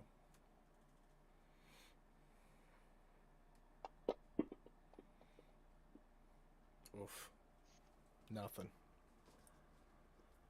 So, upon hearing we need to put it out of its misery, George is just going to plunge his sword into it.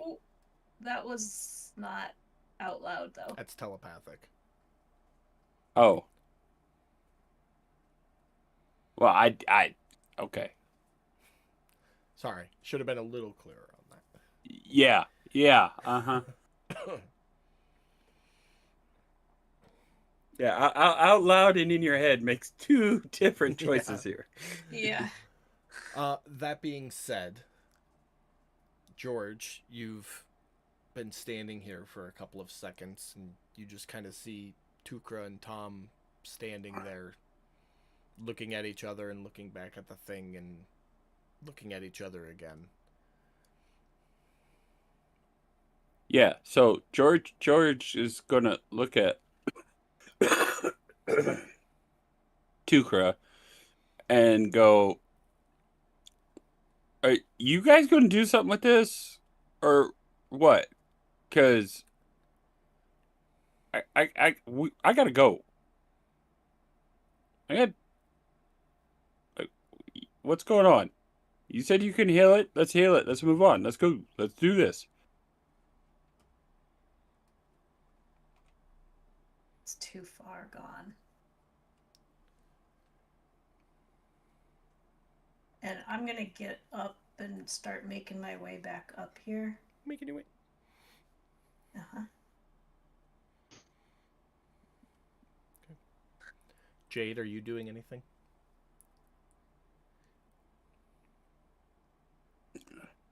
I mean, I'm not going to attack it right now.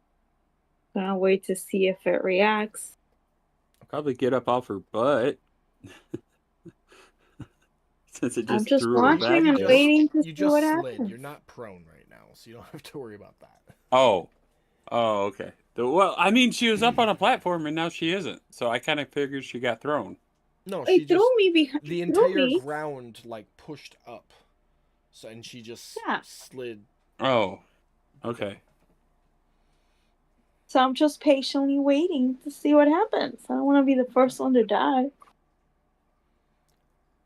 Tom? Like, Sorry, go ahead. I was gonna say, as Tukra approaches, and even Jade, because she's right there, you can see that George is itching with that sword in his hand, like he's ready to stab something now. And I'm just waiting to see how it's gonna react the moment you do that. So as they're waiting, I would go in and like I guess it'll be a grapple. I'm gonna give it a big hug as tears are starting to come out of my eyes. And again I look around at Tom and I say, I guess we need to put it out of its misery now.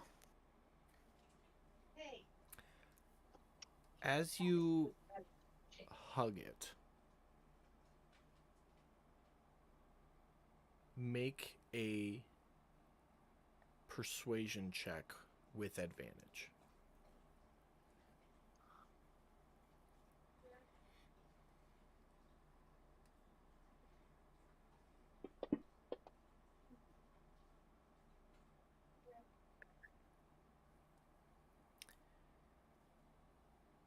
You hear the voice in your head again, a little firmer this time, a little more robust.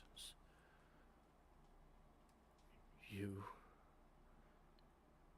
do not fear me. You embrace me, knowing that I could end you. This contamination of my being will not harm one as pure as you. And from within it, you can feel energy begin to radiate. And as that energy begins to radiate, you can feel the fleshiness of this entity begin to melt and rot. And as you look at it, you can see, all of you see, that the entity begins deforming and collapsing in on itself. And what was once a heaping pile of rot is now becoming a pool of rot, dissolving into the marsh. The vines that once ensnared it retreat in all directions into the marshes, disappearing from sight. The fog stops swirling around the crossing and resumes its heavy lay upon the land.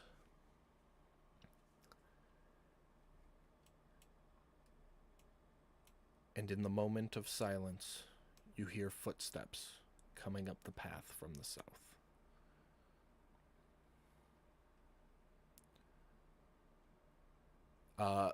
Brad and Becca, you guys would have seen the last moments of that creature as it deformed into the pile of rot.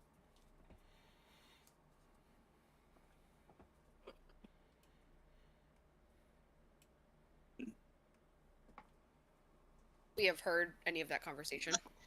No, you wouldn't have heard anything that happened because nothing. You would have heard when the ground swelled because trees would have shifted and creaked, but you wouldn't have heard any of the conversation or anything that happened. You would have just seen this big decaying blob that looked kind of like a kidney wrapped in vines dissolve into the ground, and now you see these 4 humanoid creatures standing at the crossing. If we heard the footsteps, George is gonna just sigh Poor George. and grab his longbow and just notch an arrow and point it in their direction and yell, "Friend or foe? God damn it!"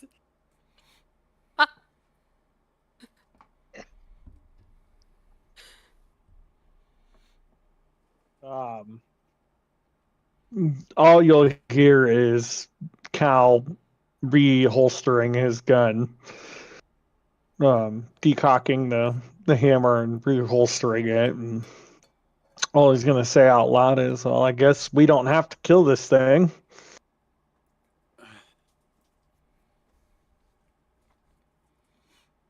And then Saphira would go, friend? I guess? Yes. And And George is gonna put his bow away and just sigh again. God damn it! Really? Seriously? I just want to get my shit where I need to fucking take it. God damn it! He's gonna go grab his stuff and start moving it. I'm going to look over at Tom, who seems to have walked up, and say, "You'd think that a merchant that travels would often come across others. He acts as if he's never met travelers."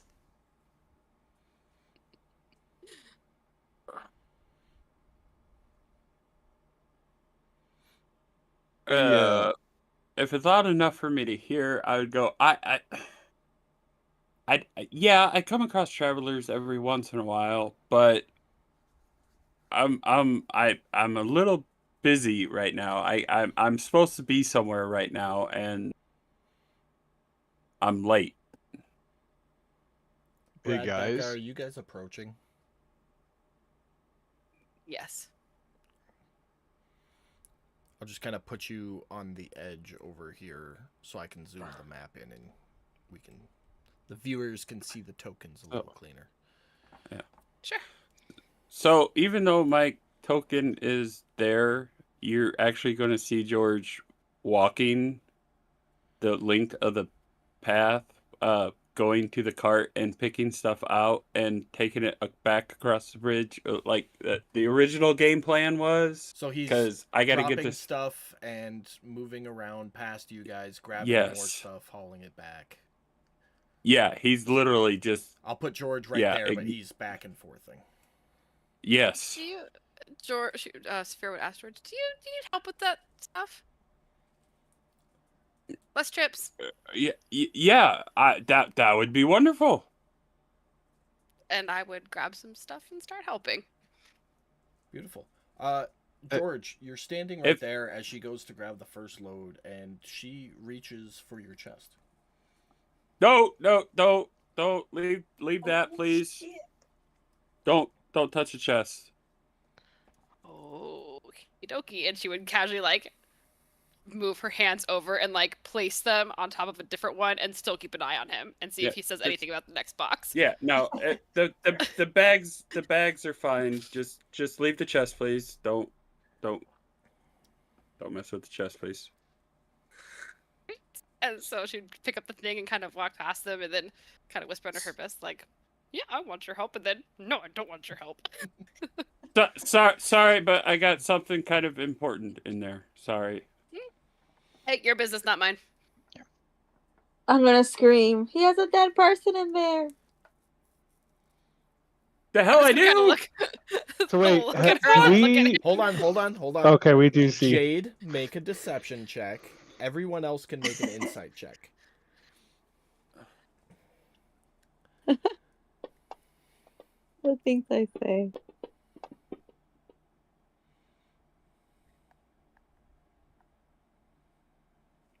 Deception, Pam. What did I do? Yeah, athletics. Athletics. Oh, because I suck at it. You're not Sorry. running away from this. Okay. Cal, You just did it. in your history of not trusting people, you kind of want to check to make sure, but everyone else you see right through the bullshit.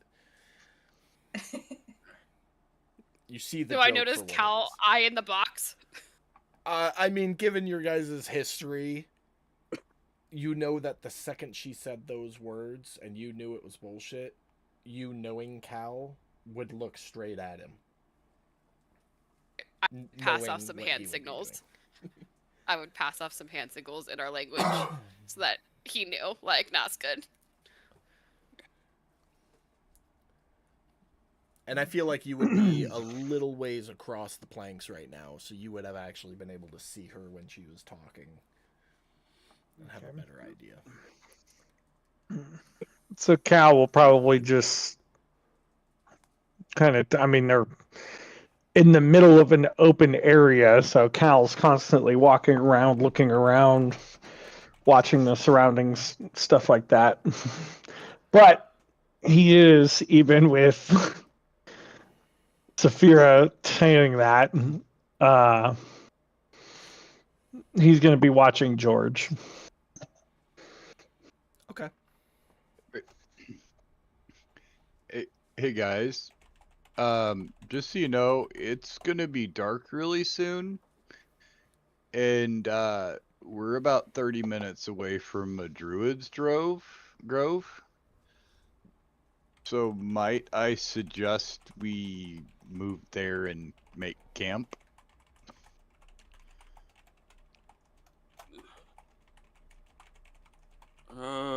Yeah, well, I mean, yeah, we're gonna need to camp before we could travel it. Yeah. Just let me get this cart across and reloaded. Okay, yeah, let's all help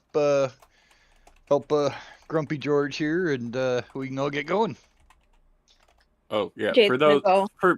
for those who just showed up, my name is George. Hello, Grumpy George. I got things to do. I'm not. Jade's gonna be Or- like, okay, less planning, more moving. Let's go. Okay, so sounds like they're all going to join in and help with the move there, DM, and get this across. It'll take a couple of trips. I'm just going to give Brad 1 second to read that whisper I just sent him. Before I start helping, Just if you're going to do anything, Brad, just say whether you are or not. That way I know to give you a minute. I'm just going to do something, but I'm waiting till Saphira is walking back. Okay. Yeah, she's moving back and forth, so you would Okay. have let ample When opportunity. When she gets back, I will. Well, she'll get it here in a second. Go ahead, Jeremy, while he's sending that. before I start helping carry stuff, I am going to give the turtle a big hug. Say that was beautiful, man. Wow. I'd hug him back. Yep. Then I'm gonna start carrying stuff. I like you, turtle, dude. You're my favorite so far. Just smile and be socially awkward since I was raised in isolation. I clarified that for you, Brad. Okay, yeah, she would have known that. Yeah. No, I clarified it with stuff she would already know, so you're good there. Okay. I don't know if she's going to send anything back. I'm just thinking. Okay.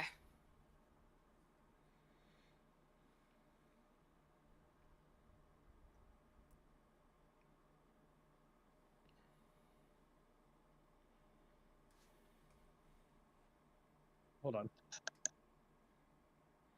on. The rest of you would notice Cal and Saphira basically making gang signs at each other That's their business. using Did sign ev- language. You're familiar with ev- sign language, but I don't think any of you. No, none of you know at least this variation of sign language. Okay. If you did take Did, sign language as a language, you still wouldn't know what they're saying to each other. Gotcha. Did everything get shuffled across the cart and the horse? It will. I'm just waiting for Brad and Becca to resolve amongst themselves. Okay. So, Well, I'm just trying to figure out what George is doing while they're. well, this conversation would have happened while things were still getting moved. So, Okay. if there is any other conversation or interaction between the other players while those two are talking, that would be a good time to roleplay.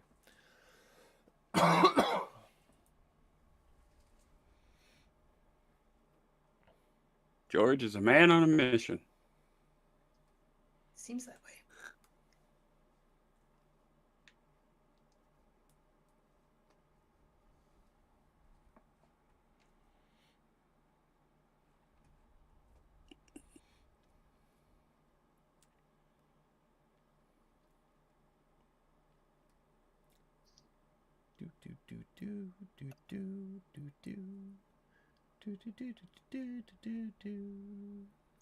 Sorry, that's the resolution for now.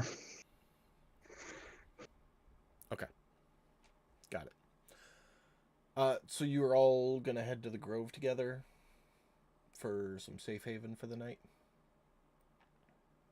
Sounds like a wise idea. Okay. I mean, can we take the cart there? Or is it So- got to stay here on the road? Just getting to that. It's Yeah. gonna take you a little longer than 30 minutes to get there because of the cart. Because you have to kind of weave your way there following the clumps of dirt or dry enough ground to get the cart there without worrying about getting it stuck. But eventually you do arrive. The sun is already set. You can see some soft candlelight up ahead through the trees. And as you're approaching, a voice comes out of the trees to greet you. Ha! Took you long enough, cousin, and I see you found some friends along the way. And out from behind a tree, we're just going to use this same map. Kind of put you all together a little bit. Out from behind a tree up ahead appears a centaur. Tom, you have not seen this centaur in probably 70 or so years. Last time you saw him, he stopped to visit your grove on the way to the marshes to establish this grove. And he is your cousin through various marital interchanges. His name is Leo. But he steps out and... What? Took you long enough, cousin. Well, like, you didn't put your grove where I thought you did, so I had to look for it. But then I found it, so I'm here.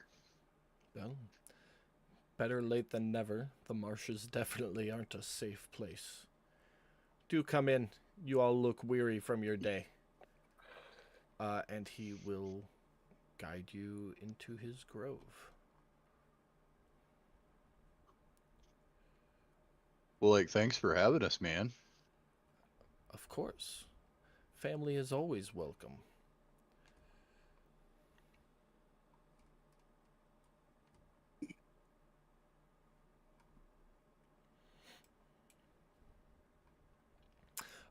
You enter into his little grove, and when you step onto the land, it is very different.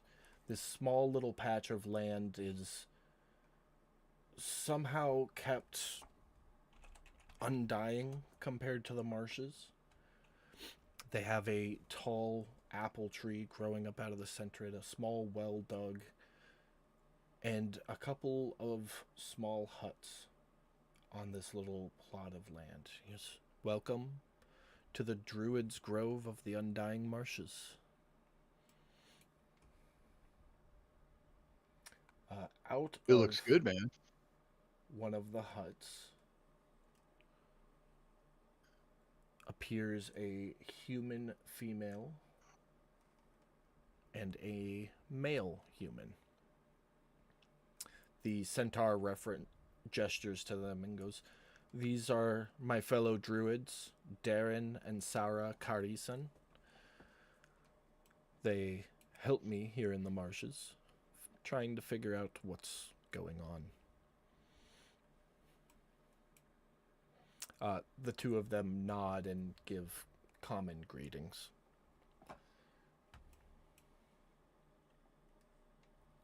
I'll wave. Put your little cart there. Appreciate it. He'll look at you and, "Your horse, there's water in the well. Feel free to lash him up underneath the apple tree and feed him some of the apples as well. I think he'll enjoy them. They're a nice reprieve in the middle of the marshes." Yeah. All right. George's gonna go tend to the horse. "So, what brings you all here? Tom, when I saw you earlier today, you were alone. I didn't expect you to have company with you this evening." I don't remember seeing you.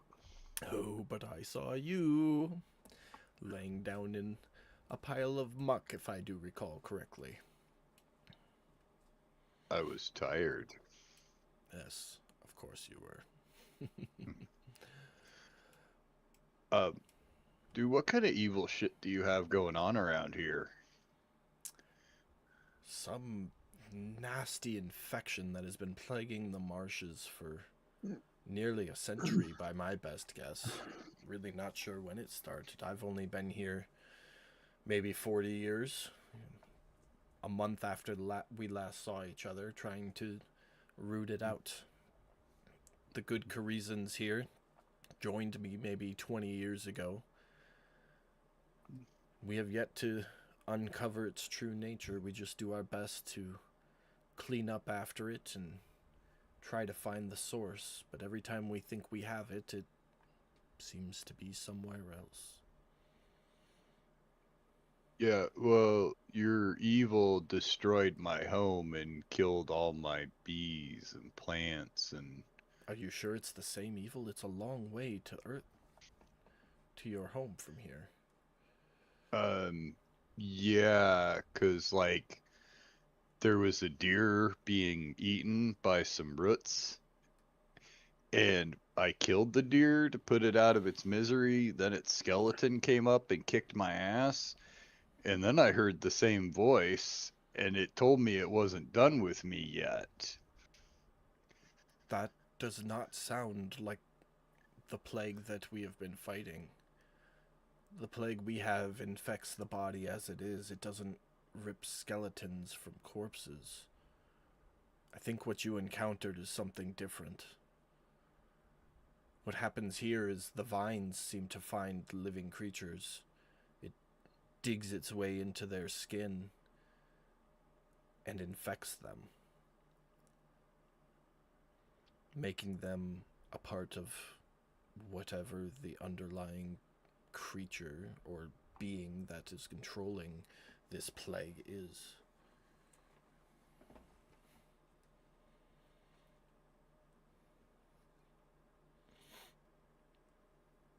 Huh. Maybe my evil thing is like a cousin to your evil thing. It is possible. It does take one form of evil to know another, that is for certain.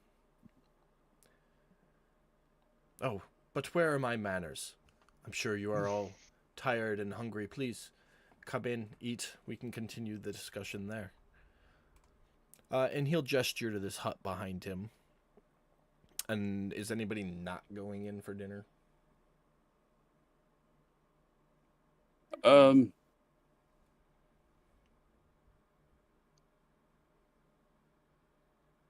George, George is going to go reluctantly, but he's not. Like you can tell while he's in there, his eyes are on the door, the windows, whatever, looking out at the cart. Okay. I'll post you up like right by the door so you can keep an eye out on everything. Yeah. Okay. Anybody else not going in? He's definitely going to check the was it cargo? Yeah, the cargo. Check the chest to make sure the lock's still secure. Okay. Yep. All secure. He's not going to be sneaky about it. If anybody was watching, they're going to notice him being almost paranoid about it. Being paranoid, I mean, I would say everybody will notice that happening. Anybody who's spent time in civilized society recently wouldn't think that too weird. A merchant checking that his cargo is secure before leaving it alone. That's okay. Fairly common. Okay, well. So, but you all enter the hut. The druids provide enough food for you to fill yourself, but it is a vegetarian meal, so there's no meat. It's all salads and fruits. And he invites you to eat your plethora as the conversation continues. Go ahead, Tom. Or anybody. I am gonna cut up some chunks of salted meat into my meal. And then so your evil here has been around for a long time, and I'm gonna explain to him about the giant heart seed or whatever that thing was. Okay.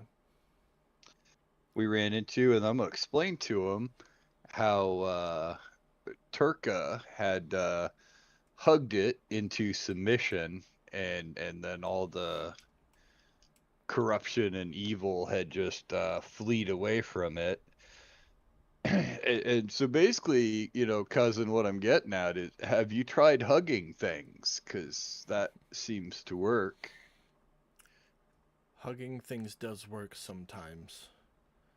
Based on what you told me happened there, it seemed that the infection we've been hunting found this creature that you ran into and was in the process of infecting it when you encountered it. And through your healings and your embracing of it, you gave it the strength and the will to destroy itself instead of allowing the corruption to completely consume it. See, and a rare phenomenon, but it is one that we have encountered before. Any ideas where this corruption stems from? As of now, we believe it to be here on the west side of the road. We were actually going to set out tomorrow to the south to look. If you wanted to help us save some time, you could check to the north for us. Circle back, meet here in 2-3 days. Hopefully one of our groups would have found it.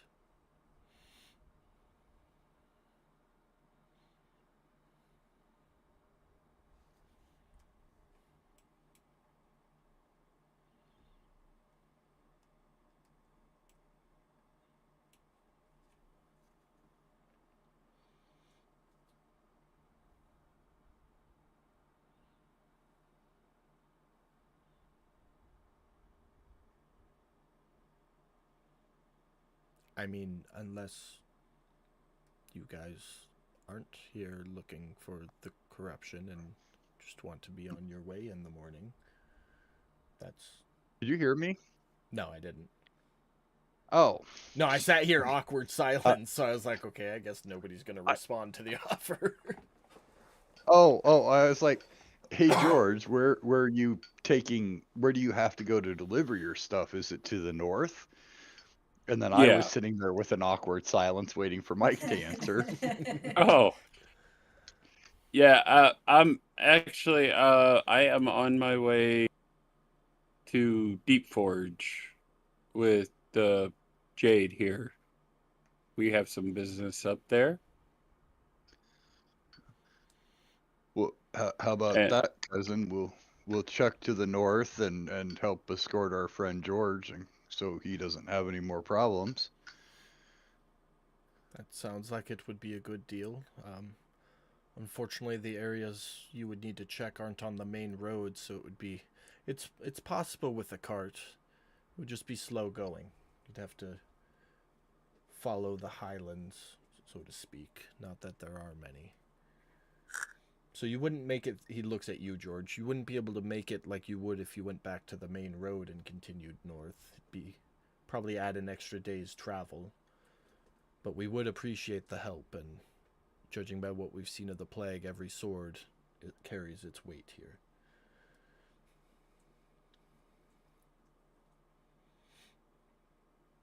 What do you think, George? Would it be worth having extra people there to help guard to go a little out of your way?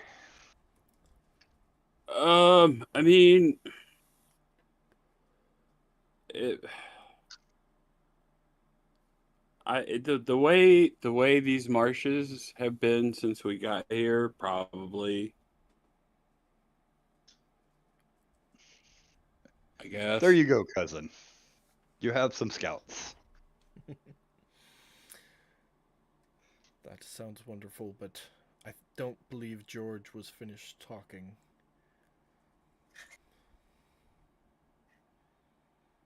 I Oh, mean, my bad. that's no. I was. He's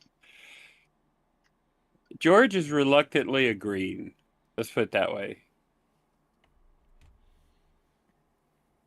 You can tell he's not exactly like super keen on the idea, but at the same time he's telling the truth. After what he saw at the crossing, yeah, he's like, yeah.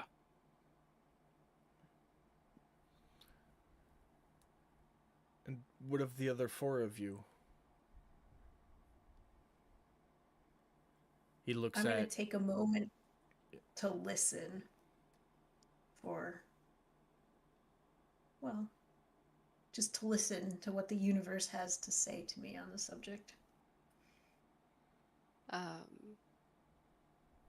Saphira would first thank Leo Thorne and the Khazarans for welcoming us into their grove, which is lovely, by the way. And that Cal, and then she'd kind of look at Cal and kind of gesture to the both of them. I think we'd be happy to help you figure out what's going on and destroy it if need be. Right, Cal? Cal will give a nod. And I'm assuming you, Jade, since George is your traveling companion, you stay with him and you're good? Yes. Mm-hmm. Wonderful. Wonderful. Well, we've made a rudimentary map of the marshes, and we can kind of show you the area to go, but beyond that, it's more of a guess. It's looking for infection and trying to follow it to its source. So he would point out that they are about here, and he's talking anywhere in this area. So about 2 grid squares north of where they are currently. About 2 days travel. And from that point, you'd be about a day's push away from the road to continue on your way up to Deep Forge. It's wonderful. Well, with a plan in place, rest well. eat your fill. There's more than enough to go around. Get a good night's sleep. We'll all head out in the morning and meet back here in 4 days, 5 days' time to compare notes.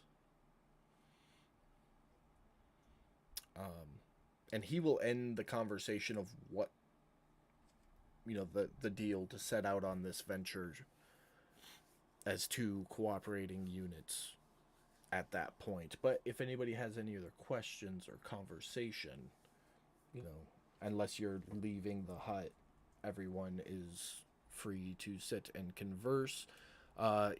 He would point out that this hut is a supply hut, but the other two huts are currently vacant, and everybody can camp in those or sleep in those for the evening.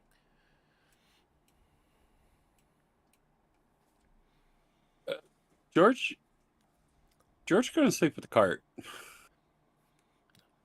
Feel free. And feel safe. The grove is protected by some ancient magics. Yeah, well.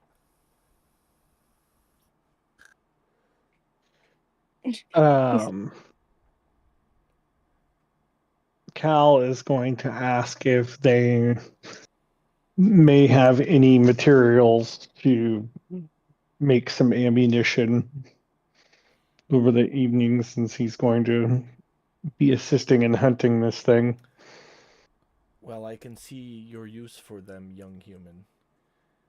We of this grove do not believe in the use of metals to aid or assist.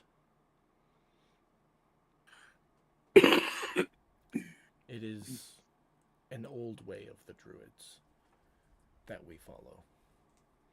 And as he mentions that, you kind of look around and you notice, like, the buckets and the bowls and the silverware and the cups and everything is carved out of wood. There's no metal anywhere visible. Everything's held together by lashings of vines. Fair enough. My apologies for not being able to assist you, though.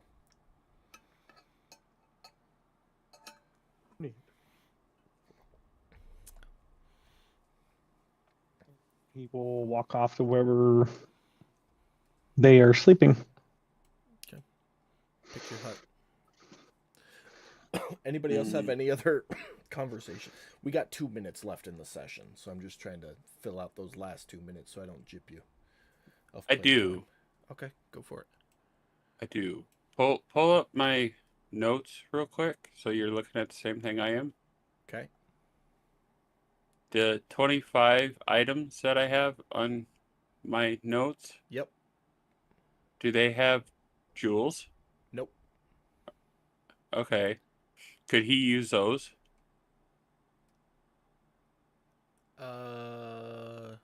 Potentially. Okay. You would know that they would need to be reworked to fit as ammunition. Okay.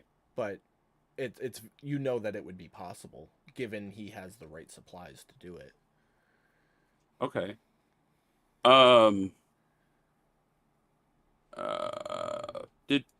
Did you ever give us your name, Cal? I did not. However, Saphira has mentioned it multiple times.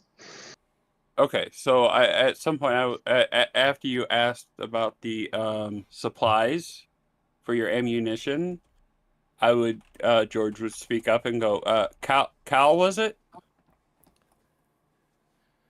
Yes. It just so happens that I have some supplies on my cart that might work for you. I would be willing to part with at 10 gold apiece. What supplies might those be? Amulets.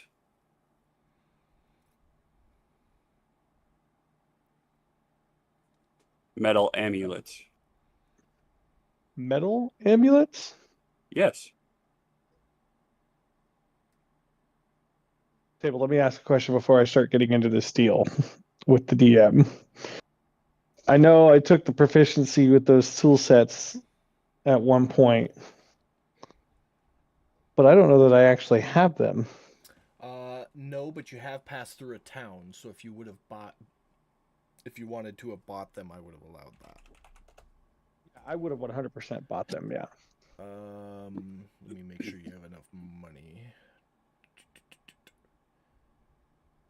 They would have been too expensive.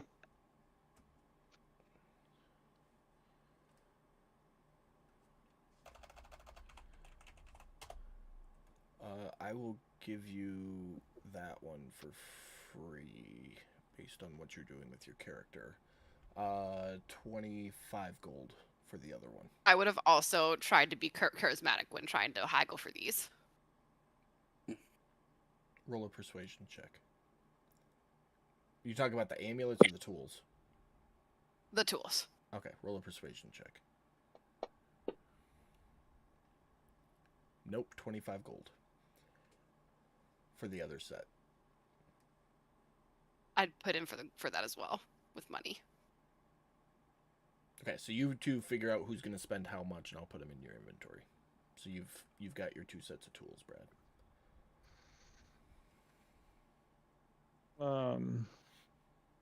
Back I do 10. Okay. I just want to make sure you have enough to buy the actual amulets. So I guess we should find out how many he has.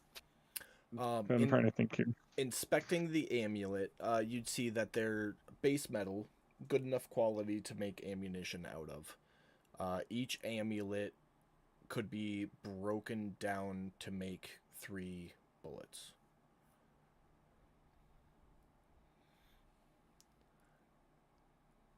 Based on their size.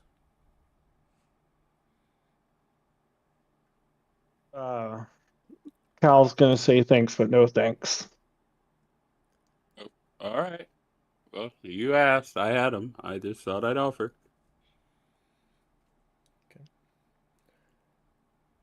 Anybody got anything else quick before we close up the session?